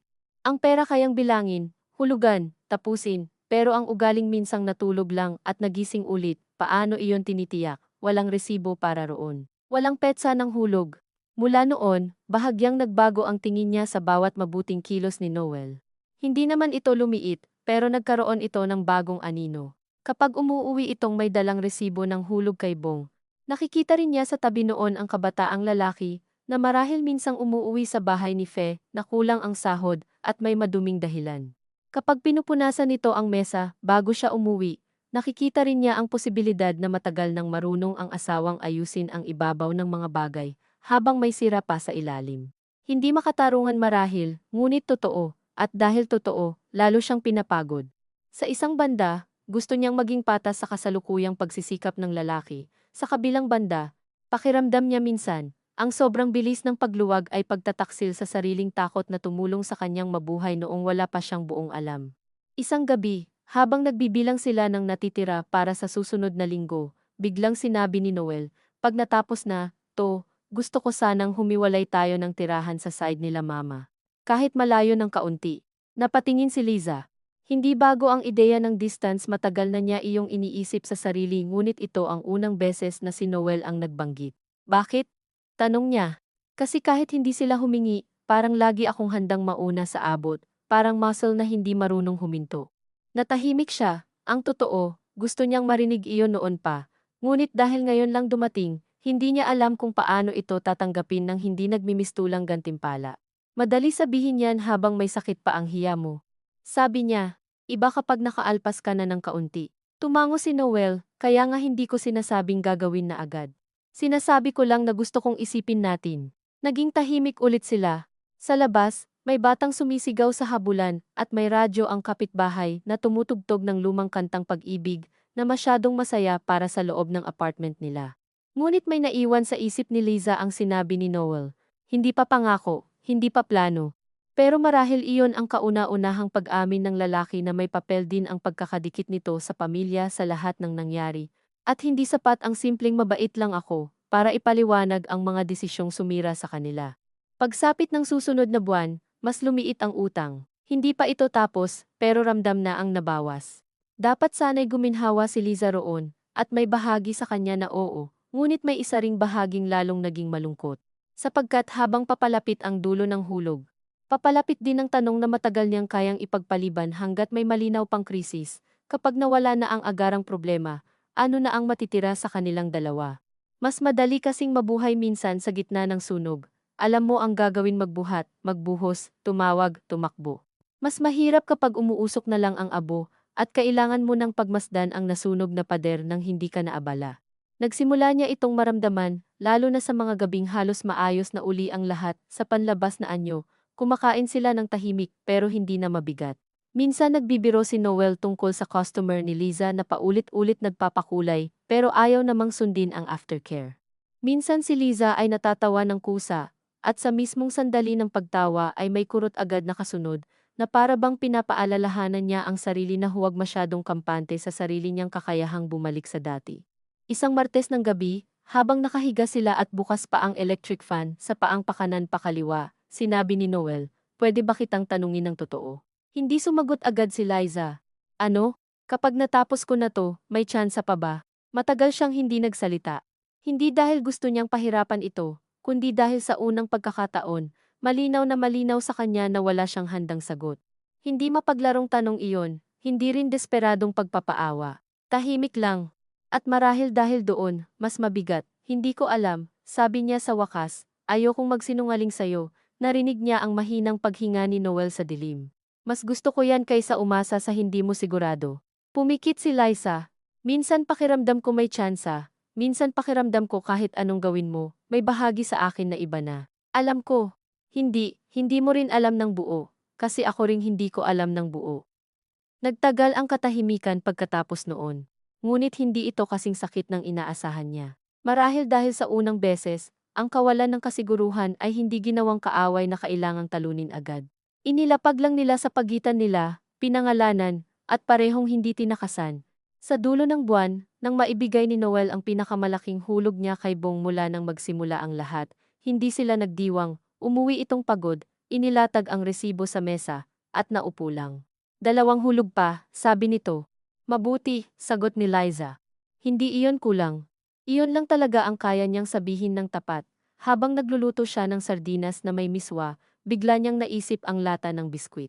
Matagal na niyang hindi ginagamit, nakatago na lang sa ilalim ng lababo na parang lumang saksi sa bahay. Kinuha niya ito, hinugasan, pinatuyo, at muling inilagay sa estante hindi bilang lagayan ng lihim, kundi ng mga resibo ng bahay. Nang makita iyon ni Noel, hindi ito nagsalita agad. Dito ko na ilalagay ang mga bayarin sabi ni Liza. Para wala nang naghahanap sa maling dahilan, bahagyang napayuko si Noel, at doon niya naunawaan na kahit maliliit na bagay, may paraan ng pag-alala ang mga gamit. Hindi nila mabubura ang nangyari sa pamamagitan ng ibang lalagyan. Ngunit marahil pwede nilang bigyan ang lumang bagay ng bagong gamit nang hindi ipinapanggap na wala itong naunang kwento. Mula roon, lalo pang naging maingat ang mga gabing magkasama sila. Hindi mas malamig, hindi rin mas malapit. Parang natututo silang muling tumira sa iisang bahay nang hindi inaasahang kusang babalik ang dati nilang lambing. Kung minsan, kapag sobrang pagod si Noel, nakakatulog itong nakaupo pa sa sahig at may hawak na calculator. Kung minsan naman, si Liza ang unang nadadala ng antok sa kakabilang ng kinita sa home service. Sa ganitong mga eksena, may mga sandaling gusto na niyang iabot ang kamay ng walang isip, hawakan ang batok ng lalaki, sabihing sapat na muna para sa gabing iyon. At may mga gabing ginagawa nga niya iyon, ngunit maikli lang, parang pagsubok kung kakayanin ng katawan niyang mauna ng kaunti sa isip. Kapag bumabaling si Noel sa haplos na iyon ng sobrang dali, minsan binabawi rin niya agad ang kamay, hindi dahil sa ayaw niya kundi dahil natatakot siyang ang simpleng paghaplos ay mapagkamalang kapatawaran. At bawat ganoong pag-urong, may kaunting lungkot sa mukha ni Noel na hindi naman nito ipinipilit ikubli. Sa huling linggo, bago ang susunod na hulog, dumating ulit si Gina, ngunit hindi para manghiram. May dala itong maliit na supot ng tinapay at iniwang tulog sa balikat ang bunso nitong anak. Hindi ito komportable, halata sa paraan ng pag-upo nito sa pinakadulo ng upuan, na para bang kahit hindi sila nagpalayas, alam nitong hindi na ito basta-basta makakapasok gaya ng dati. Dadaan lang sana ako, sabi nito. May ibibigay si Romy kay Noel, kalahati ng hiningi niya noon. Napatingin si Liza, halos matawa siya sa salitang kalahati. Hindi dahil kulang kundi dahil sa himala ng pagkakaroon pa ng anumang ibabalik mula sa kuya ni Noel. Kinuha ni Noel ang pera, 3 lukot na 500, at hindi agad nagsalita. Hindi raw niya kayang buuin, sabi ni Gina, pero sabi ko ibigay na kahit ito. Tumango si Noel, walang pasalamat na mahaba, walang sumbat. Pagkaalis ni Gina, matagal niyang tinitigan ang pera bago inilagay sa ibabaw ng resibo ni Bong. Akala ko hindi na ako makakakita ng galing sa kanya na kusa, sabi niya. Baka nahiya rin, sagot ni Liza, baka. Ngunit alam nilang pareho na ang perang iyon ay hindi sagot, hindi nito binubura ang mga buwan ng pagsalo. Hindi nito inaayos ang ugat ng pagdepende. Subalit sa maliit nitong paraan, parang may bahagyang nayanig sa matandang ayos ng pamilya nila, at sapat na iyon para biglang maramdaman ni Liza na may mga bagay palang gumagalaw kahit hindi mo tulak ng tulak. Nang gabing iyon, habang nakahilata sila at mahinang pumapatak ang ambon sa bubong ng kapitbahay, sinabi ni Noel, hindi ko alam kung anong klaseng lalaki ako, kung wala yung pagiging takbuhan nila. Matagal bago sumagot si Liza. Baka iyon mismo ang dapat mong alamin. Hindi ito sumagot agad, pagkatapos ay narinig niya ang marahang tawa nitong walang saya. Nakakatakot, oo. At kung hindi ko magustuhan, hindi mo naman kailangang magustuhan agad, kailangan mo lang tingnan. Naramdaman niyang gumalaw si Noel sa tabi niya, humarap ng bahagya. Ikaw rin ba? Tanong nito. Ano? May mga kailangan ka ring tingnan sa sarili mo? Napakagatlabi si Liza. Ang unang pumasok sa isip niya ay ang envelope na matagal na niyang tinatabihan ng mas malinaw na pagtatapat, ngunit hindi pa rin lubusang pinag-uusapan. Ang ikalawa ay ang sarili niyang ugaling magtago ng higpit sa likod ng pagiging responsable. Ang minsang paggamit niya sa pagiging marunong, bilang depensa laban sa takot na umasa. Meron, sabi niya sa huli. Ano? Na minsan, mas madali sa akin kontrolin ang pera kaysa aminin na natatakot ako. Tahimik si Noel. At minsan, dugtong niya, kapag natatakot ako, mas gusto kong magmukhang tama kaysa magmukhang sugatan. Hindi siya sanay magsabi ng ganoon. Halos ikagulat niya ang sariling boses sa dilim. Ngunit nang mailabas na niya, may kakaibang pagluwag sa dibdib. Hindi dahil may naresolba, kundi dahil hindi na lahat ng kahinaan sa bahay ay galing lang sa isang panig. Hindi ka naman laging mali dahil lang matigas ka, sabi ni Noel. Alam ko. At hindi rin ako biktima dahil nahihiya ako. Napatingin siya sa kisame kahit madilim. Alam mo na rin pala, may mahinang tunog ng paghinga ni Noel na halos ngiti. Hindi niya alam kung kailan eksaktong nangyari, ngunit sa gabing iyon, ramdam ni Lisa na may panibagong anyo ang tensyon sa kanila. Hindi na lamang ito pag-iwas o pagbabantay. May halong pagharap na, masakit pa rin, ngunit mas may laman, at marahil iyon ang mas nakakapagod ngunit mas tapat na uri ng pagpapatuloy. Pagsapit ng huling linggo bago matapos ang bahagi ng utang kay Bong, nagsimula na ring mag-iba ang loob ni Lisa sa isang paraang hindi niya agad pinangalanan. Kapag nakikita niyang nagpapahinga si Noel sa gilid ng kama, sapatos pa rin ngunit nakapikit sa sobrang pagod, hindi na lamang niya iniisip ang pagkakamali nito. Naiisip din niya ang posibilidad na baka ang lalaking ito, sa unang pagkakataon sa maraming taon, ay unti-unting pinipilit tingnan ang sarili, nang hindi umaasa sa madaling paglubog sa hiya o madaling pagtakbo sa pagiging mabait bilang palusot. Hindi pa iyon pagbabago na pwedeng ipagmalaki. Ngunit may bigat pa rin, at dahil doon, mas tumindi rin ang sariling kaba ni Liza, kung magbago nga si Noel ng totoo, handa ba siyang sumabay? O mas ligtas na para sa kanya ang manatiling laging kalahating nakatalikod. Isang gabi, habang pinapatay niya ang ilaw sa kusina, nakita niyang nakaupo si Noel sa may mesa, hawak ang ballpen ngunit walang sinusulat sa papel. Anong ginagawa mo? Tanong niya. Wala. Iniisip ko lang kung anong sasabihin ko kay Bong kapag huling hulog na. Sasabihin mong salamat at tapos na, sagot niya, umiling si Noel ng bahagya. Hindi lang doon. Iniisip ko rin kung anong sasabihin ko sa sarili ko pagtapos na. Hindi na siya nakasagot agad. Dahil naisip niya, iyon din pala ang tanong niya sa sarili mula pa noon. Kapag tapos na ang bayarin, kapag wala ng resibong kailangang ilatag gabi-gabi, kapag wala ng malinaw na numerong hinahabol, ano na ang sasabihin nila sa mga sarili nilang nanatili? Lumapit siya at inilapag ang kamay sa likod ng upuan ni Noel. Hindi sa balikat nito, hindi pa ganoon. Pero sapat para malaman nitong naroroon siya. Matagal silang ganoon, walang nagsasalita. Sa sala ng kapitbahay may nanonood ng teleserye at may humahagulhol na artista sa TV. Malakas ang speaker at puno ng mga salitang patawad at pangako na dati baka kinaiinisan ni Liza sa sobrang dali. Sa loob ng apartment nila, walang ganoong kadaling linya. Ang mayroon lamang ay 2 taong nakaupo sa gitna ng mga resibo, maliit na sahod, mahabang hiya, at isang uri ng pag-asang hindi pa nila mapagkatiwalaan ng buo. Nang humarap si Noel, hindi niya agad inalis ang kamay sa sandalan ng upuan. Tumingin ito sa kanya, pagod ang mga mata ngunit hindi umiiwas. Hindi pa rin kita mahihingan ng sagot, no? Tanong nito ng mahina. Hindi pa, sabi niya. At huwag mo akong pabilisin. Hindi, tumango siya. Sa labas, bahagyang lumakas ang ulan. Tumatama sa bubong na yero ng kabilang bahay, nang paulit-ulit na parang daliri sa lamesa ng isang taong naghihintay. Hindi pa malinaw kung saan sila dadalhin ng lahat ng ito. Ngunit habang nakatayo si Liza roon at hindi pa rin binabawi ang kamay sa likod ng upuan ni Noel, alam niyang may isang bagay na tiyak, hindi na sila nakatira sa dating kasinungalingan. At kahit hindi pa iyon kapalit ng kapayapaan, mas mabigat man ang bawat araw sa ganitong paraan. Mas mahirap na ngayong magkunwari na hindi iyon mas mabuting pasanin kaysa sa muling mabuhay ng may bulag na loob. Pasanin man o hindi, nagising si Liza kinabukasan na may pakiramdam na parang may bahagyang nagbago sa hangin ng apartment. Hindi dahil gumaan ang lahat kundi dahil may ilang bagay nang hindi na kailangang itago sa ilalim ng mesa para lang makatawid ang umaga. Nasa kusina si Noel, tahimik na nagsasaing, at ang tunog ng kalderong sinasara nito ay hindi na nakakapagpagulat kay Liza sa paraang dati. Bumangon siya, dumiretso sa lababo, at nang mapatingin siya sa estante, nandoon ang lata ng biskwit na ngayon ay puno ng mga resibo, hindi ng perang kailangang ipagtanggol sa loob ng bahay. Sa munting pagbabagong iyon, may kakaibang kirot pa rin. Ang mga gamit ay may sariling alaala, ngunit gaya ng mga taong napipilitang manatili. Marahil kaya rin nilang tanggapin ang panibagong gamit nang hindi hinihinging burahin ang luma. May huli akong hulog mamaya, sabi ni Noel nang hindi lumilingon. Hindi agad sumagot si Liza. Nagsalok siya ng tubig sa baso, dahan-dahang uminom, at saka lamang tumango. Alam ko, dadaan ako kay Bong pagkatapos ng shift. Sige, wala nang marami pang sinabi pagkatapos noon.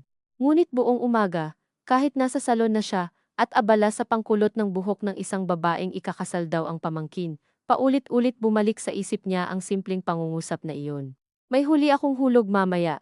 Ilang buwan niyang hinintay ang punto na iyon, at nang dumating, hindi pala ito kagaya ng mga iniisip niyang eksena noon. Walang ginhawang biglang sasabog. Walang pintuang kusang bubukas at magpapasok ng liwanag. Sa halip, may dahan-dahang kaba na para bang ang pagtatapos ng utang ay hindi lamang pagtatapos ng isang problema, kundi simula rin ng tanong na hindi na nila maaantala, ano na sila ngayon, kapag wala ng malinaw na numerong humahabol sa kanila, at ang matitira na lang ay ang anyo ng sugat. Nasa gitna siya ng paglalagay ng hair color sa dulo ng buhok ng customer, nang magsalita si Mae sa likod niya. Ngayon na ba yung huli? Tanong nito. Napatingin si Liza sa refleksyon nila sa salamin. Oo. Anong pakiramdam? Napangiti siya ng bahagya, ngunit pagod iyon. Parang may exam ka na matagal mong hinihintay, tapos ng araw na mismo, hindi mo na maalala kung gusto mo ba talagang matapos o gusto mo lang na may dahilan kung bakit kabado ka. Hindi na nagtanong si May, marahil dahil sapat na iyon. Sa mga nakaraang buwan, natutunan ni Liza na may ilang pagod na hindi napapawi ng payo. Kailangang madaanan lang, pagsapit ng gabi, nauna siyang makauwi kaysa kay Noel. Nagsaing siya, naghiwa ng kamatis at itlog para sa murang ulam, at paulit-ulit na patingin sa orasan sa dingding na minsan nahuhuli ng 5 minuto at minsan naman biglang humahabol, na para bang pati oras sa bahay nila ay may ugaling hindi mapagkatiwalaan ng buo. Nang dumating si Noel, wala itong dalang kahit ano, pawis, alikabok, at amoy ng kalsada lang. Hindi agad ito pumasok ng lubos. Tumigil muna sa may pinto, saka dahan-dahang inilabas sa bulsa ang isang pirasong papel at inilapag sa mesa. Resibo. Tapos na. Sabi nito. Hindi humakbang palapit si Liza agad. Tinitigan niya lang ang maliit na piraso ng papel na para bang hindi niya alam kung gaano kalaking bagay ang pwedeng lamanin ng ganoong kaliit na katunayan. Lumapit siya paglaon, kinuha iyon, at binasa. Pangalan ni Bong. Halaga. Petsa. Isang pirma na hindi niya mabasa ng maayos. Tapos na. Ang simpleng salitang iyon ay hindi nakasulat doon, ngunit naroroon sa pagitan ng mga numero. Umupo si Noel sa monoblock at napahawak sa batok. Hindi mukhang masaya, hindi rin mukhang malungkot. Mas parang isang taong galing sa mahabang lakad, at ngayon ay saka pa lamang napapansin kung gaano kabigat ang buong biyahe. Anong sabi niya? Tanong ni Liza. Wala. Sabi lang ingat na raw ako sa susunod. May susunod pa ba? Napatingin si Noel sa kanya. At sa tinging iyon ay wala nang nasasaktan na ego, wala nang pilit na biro, ayoko na. Umupo siya sa tapat nito. Hindi iyon ang tanong ko, ilang segundo itong tahimik. Wala akong balak, sabi ni Noel, mabagal. Pero alam ko na rin namang hindi sapat na sabihin lang yon. Naramdaman ni Liza ang kung anong pagluwag na ayaw niyang tawaging ginhawa dahil hindi pa iyon ganoon kalinis. Ngunit may halaga ang narinig niya, hindi pangako lang, hindi pagmamagaling, hindi magtiwala ka. Isang payak na pag-amin na hindi matatapos ang lahat sa huling resibo. Kumain ka na, tanong niya, umiling si Noel. Naghain siya ng plato. Habang kumakain sila ng itlog na may kamatis at toyo, napansin niyang tahimik ang apartment sa paraang iba kaysa dati. Hindi tahimik na may nakaambang away, hindi rin tahimik na komportable. Para itong espasyong bagong walis, wala pang laman uli, at hindi pa malinaw kung anong mga gamit ang dapat ibalik. Liza, sabi ni Noel pagkatapos ng ilang subo, gusto kong sabihin sa'yo na alam kong hindi ito kabayaran sa ginawa ko. Hindi nga, sagot niya, alam ko. Tumango ito. Pero gusto ko lang marinig mo na hindi ko iniisip na may tapos na. Huminto siya sa pagsubo. Sa dami ng mali ni Noel, may mga sandaling ganito na halos mas masakit pa kaysa sa paghingi nito ng mabilis na tawad. Sapagkat kapag tahimik at malinaw itong nagsasalita, naaalala niyang hindi naman kasinungalingan ang buong pagkatao ng lalaking pinakasalan niya. May tunay ding kabutihan, tunay ding pagnanais mag-ayos, at iyon mismo ang nagpapakomplikado sa lahat. Narinig ko, sabi niya, wala na silang dinugtong pa. Ngunit ng gabing iyon, bago patayin ang ilaw, nakita ni Liza na hindi inilagay ni Noel ang resibo sa tabi ng wallet o sa bulsa ng pantalon. Inabot nito iyon sa kanya. Ikaw na, sabi ng lalaki.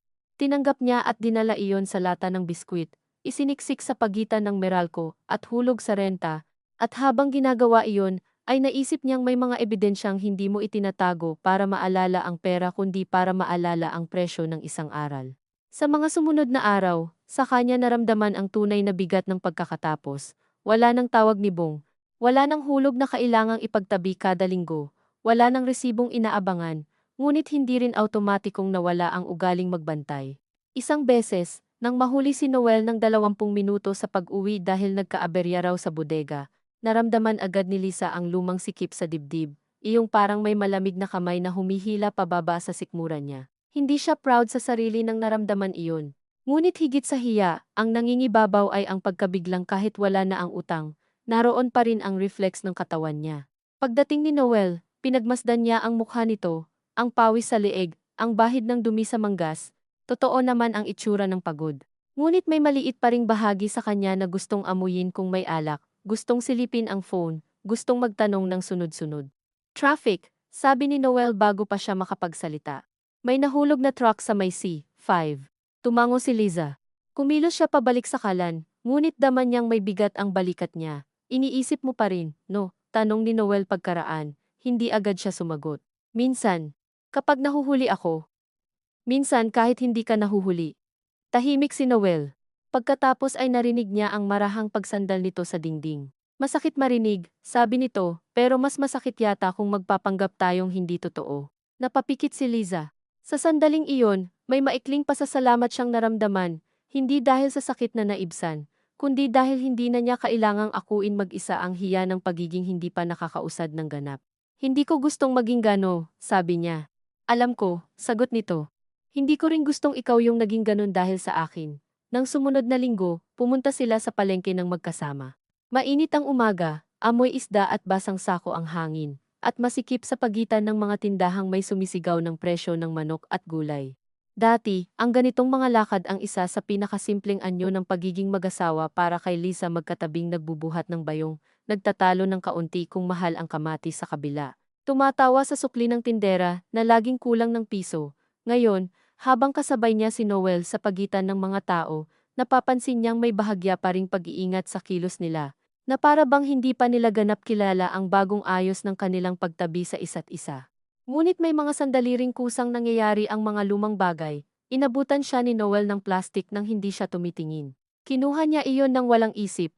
Nang mauntog siya ng bahagya sa balikat ng isang lalaking may kargang yelo, hinila siya ni Noel sa siko para makaiwas. Walang drama sa mga kilos na iyon, ngunit sa mismong kawalan ng drama, mas ramdam ang dating ugaling hindi pa naman lubusang namatay. Pag-uwi nila, habang inaayos ni Noel ang gulay sa maliit na basket sa kusina, biglang sabi nito, may naisip ako. Ano? Yung sinabi ko noon, tungkol sa paglayo ng kaunti sa side nila mama. Hindi agad umimik si Liza. Inalis niya ang plastik sa manok, saka itinapat sa gripo. Ano na naman tungkol doon? May katrabaho si Tino na lilipat sa Bulacan. Baka may mabakanteng murang inuupahan sa kabilang barangay.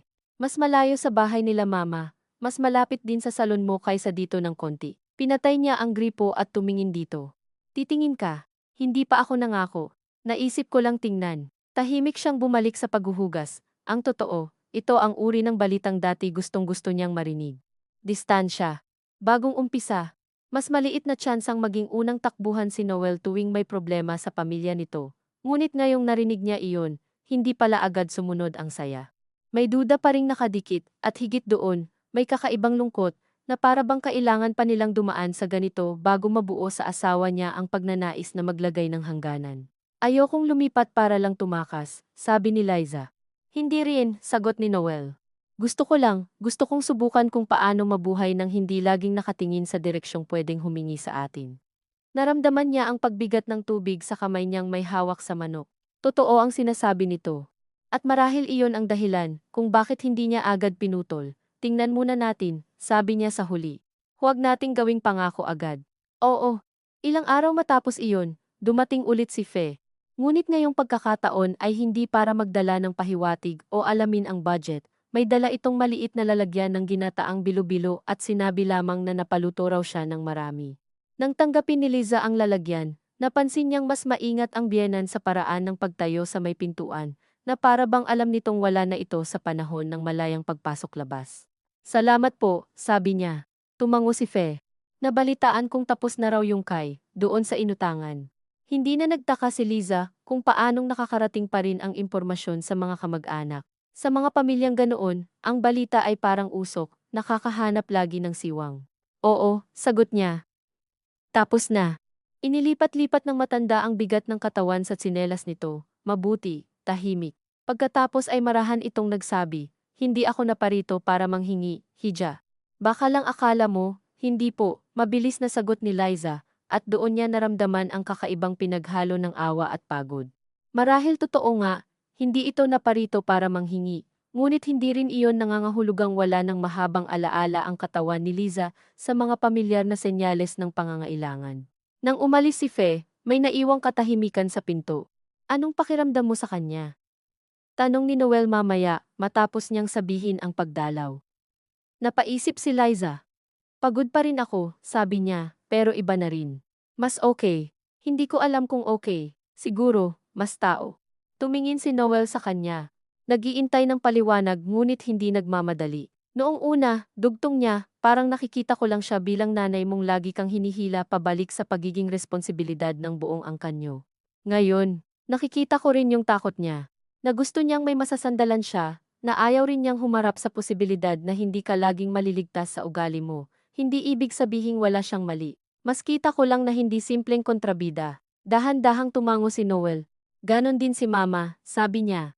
Hindi rin niya gustong harapin ang mga bagay ng diretsyo kapag pwedeng pagtakpan. Napatingin si Liza rito. At ikaw? Napangiti ng mapakla si Noel. Natuto ako sa kanya. At may natutunan ka rin ba na iba? Matagal bago ito sumagot. Sana, hindi na niya kinulit, ngunit sa maikling usapang iyon, may kung anong lumambot sa loob niya. Hindi ka patawaran, hindi pa rin. Marahil isang uri lang ng pagtinging mas buo. Sa mga sumunod na linggo, dahan-dahang nag-iba ang mga gabi nila. Hindi pa rin sila bumalik sa dati nilang lambingan na parang walang nangyari, at sa totoo lang, natatakot na rin si Liza sa ideya ng parang walang nangyari. Mas gusto niya ang anyong mas mabagal, mas halatang may pinagdaanan. Minsan, habang nakahiga sila, kusa nang lumalapit si Noel ngunit humihinto sa pagitan ng hiling at paggalang na para bang hinihintay niyang si Liza mismo ang magpasya kung gaano kalapit ang kaya niya. May mga gabing hinahayaan niya, may mga gabing hindi. Sa bawat ganoong maliit na desisyon, nararamdaman niyang may kakaibang lakas at kalungkutan ng sabay. Lakas dahil hindi na siya basta inaanod ng ritmo ng relasyon, at lungkot dahil dati, hindi naman kailangang ganito kaingat. Isang gabi ng Sabado, matapos ang mahabang araw sa salon at isang home service pa, umuwi siyang halos masuka sa pagod. Naabutan niyang natutulog si Noel sa sahig, ulo sa gilid ng kama, may bukas na notebook sa harap niya.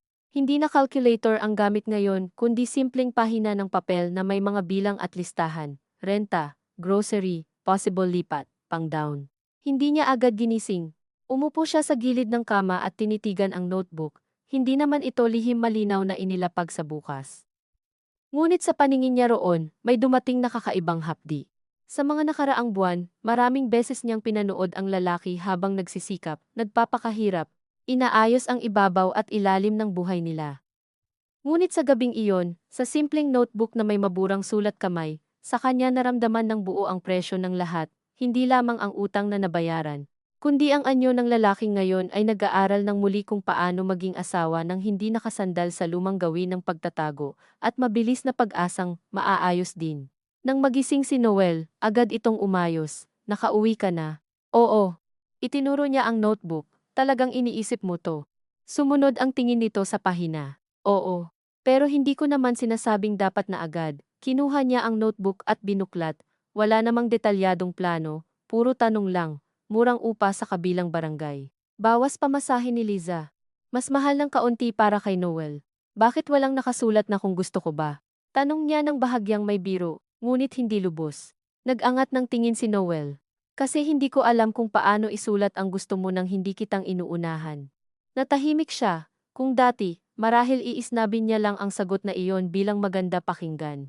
Ngayon, alam niyang may trabaho sa likod ng ganitong uri ng pagpipigil sa sarili. Hindi madali para sa mga taong sanay magdesisyon nang mag-isa sa mga problemang sila rin ang gumawa ang huminto at sabihing baka hindi kanila ang huling salita. Pag-usapan natin, sabi niya. Umupo si Noel ng tuwid. Ngayon, hindi. Hindi ko kayang mag-isip ng maayos ngayon. Pero pag-usapan natin. Ang munting pangakong iyon ay hindi romantiko. Ngunit sa mukha ni Noel ay parang may maingat na liwanag na dumaan, hindi pag-asa na makukuha agad ang gusto, kundi ginhawang pinayagang makisali sa pag-iisip. Nang mga sumunod na araw, napansin ni Liza na ang usapan nila tungkol sa posibleng paglipat ay hindi na parang pagtakbo, kundi parang pagsukat. Magkano ang kaya? Gaano kalayo ang salon? Kakayanin ba ang bagong renta? Paano kung si Fe ay biglang magkasakit sa pagtanda, hindi dahil nais nilang gawing dahilan iyon, kundi dahil bahagi ng totoong buhay ang gayong mga tanong. Habang pinag-usapan nila ang lahat, napansin ni Liza na hindi na siya basta nagtatanggol o bumabara.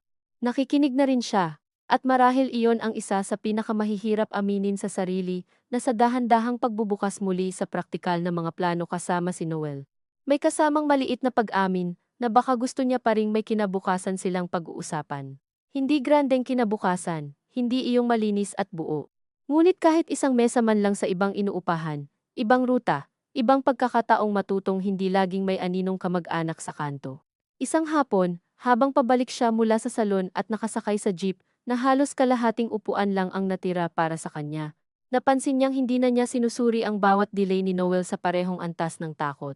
Hindi ibig sabihing wala na, ngunit parang may bahagyang lumuwag sa tali.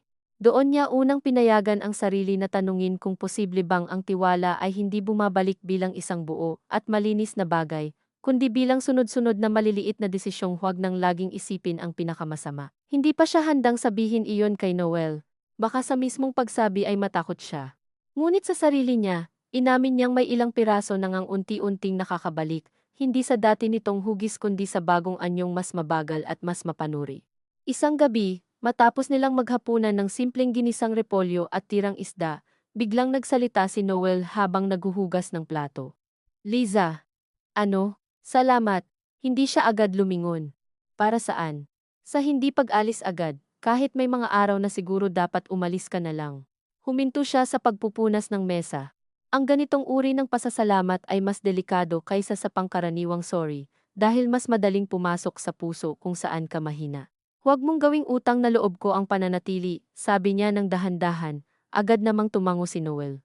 Hindi. Ayoko nga sana ganon ang dating, gusto ko lang sabihin na alam kong hindi automatic to. Huminga siya ng malalim, hindi nga.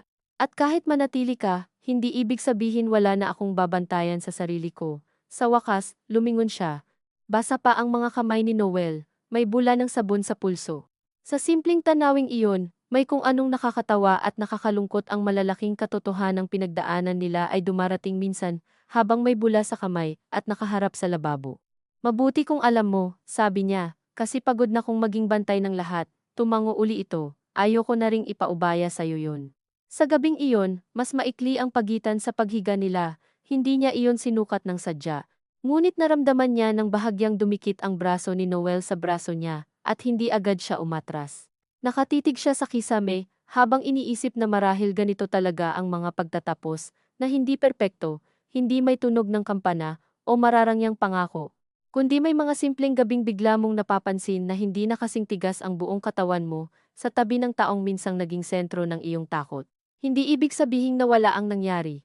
Ang totoo, mas malinaw nga minsan dahil wala nang kagyat na utang na pwedeng pagtuunan. Ngunit marahil iyon din ang dahilan kung bakit mas totoo ang bawat maliit na paglapit ngayon. Wala nang krisis na nagtutulak, kaya ang anumang manatili ay kailangang kusang piliin. Makalipas ang 2 linggo, sinamahan siya ni Noel sa pagtingin sa inuupahang apartment na sinabi ni Tino. Maliit ito, mas maliit pa sa kasalukuyan nilang tinitirhan, ngunit may bintanang mas malaki at mas maliwanag ang pasok ng hapon.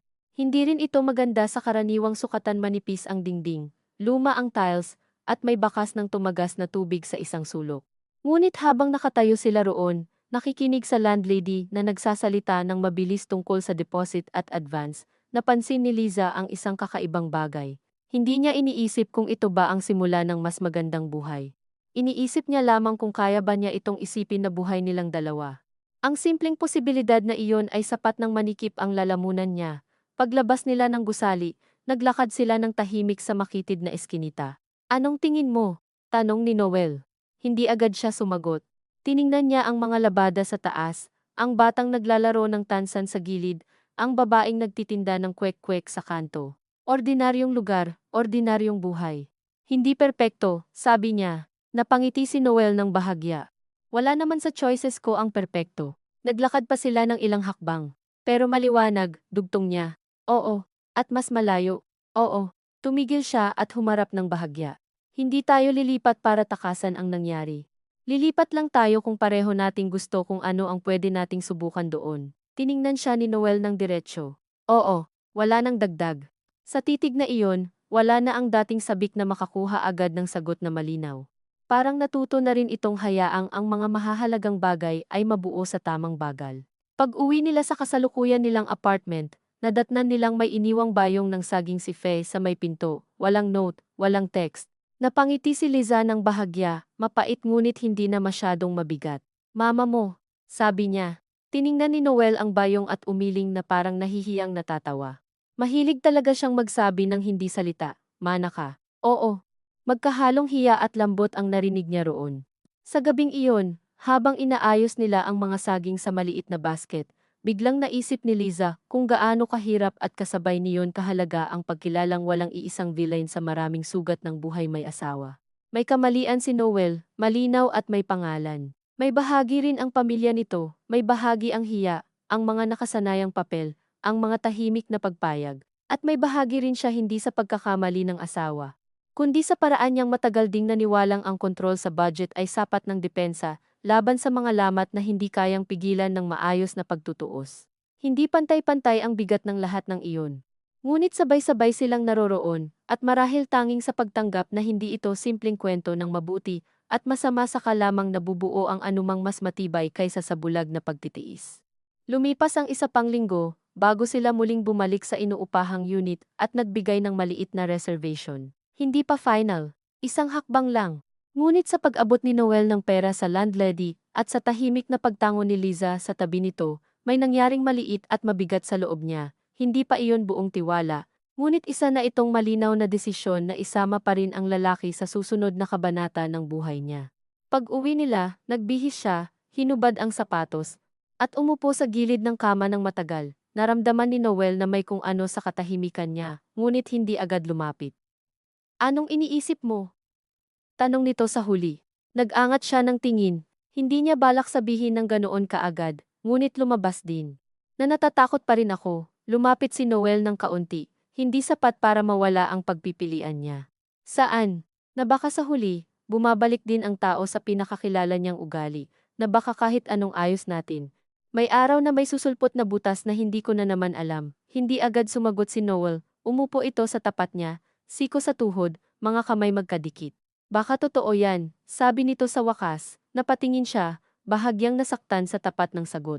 Ngunit bago pa siya makapagsalita, dugtong nito, baka may mga butas pa rin akong hindi ko agad mapapansin. Baka may mga araw na mahina ako sa dati kong takbo.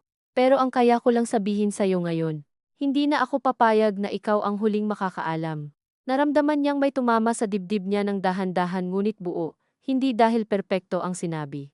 Kundi dahil wala itong pagmamayabang, wala ring dramatikong, hinding-hindi na.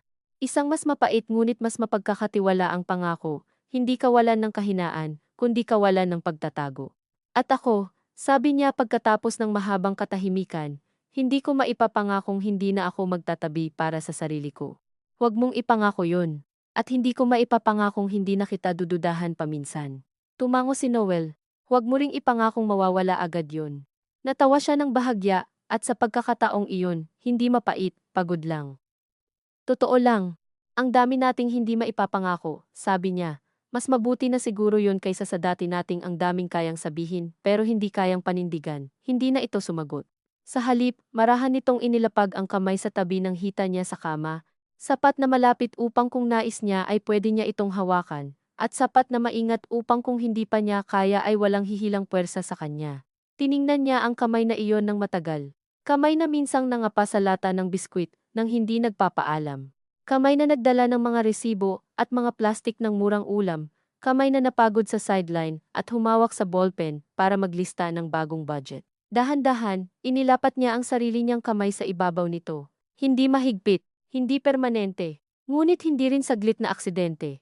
Sa simpleng bigat ng balat sa balat, may lumipat na hindi niya kayang pangalanan ng buo. Hindi pa kapatawaran sa anyong malinis at banal na gusto ng mga sermon sa simbahan. Hindi rin pagbabalik sa dati.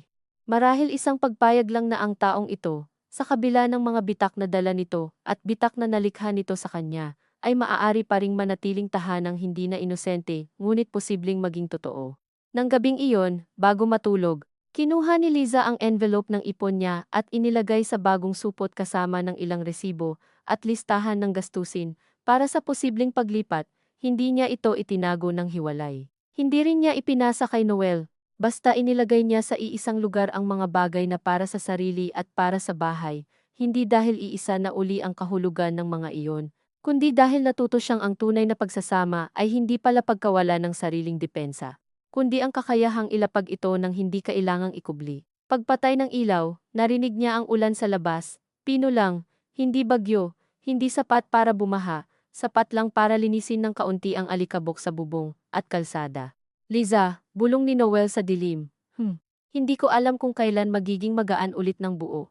Pumikit siya. Baka hindi na katulad ng dati. Oo. At baka ayos lang yun. Matagal bago siya nakarinig ng sagot, sana. Ang salitang iyon ay hindi pangwakas. Hindi ito malinis na pagsasara, hindi ito pangakong masayang dulo.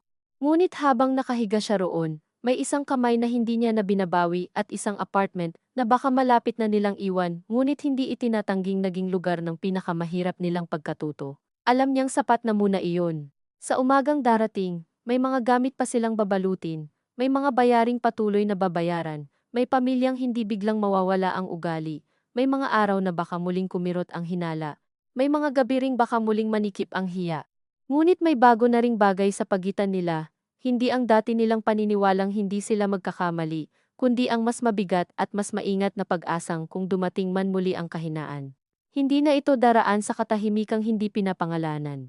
At sa buhay na katulad ng sa kanila, kung saan ang pera ay laging kulang, ang pag-ibig ay hindi sapat na proteksyon, at ang ugali ng pamilya ay parang panahon na hindi mo kontrolado, marahil hindi maliit na bagay ang matutong mamuhay, hindi sa loob ng perpektong kapanatagan, kundi sa loob ng isang katotohanang kapwa ninyo, nang kayang dalhin, kahit mabigat, kahit hindi sigurado.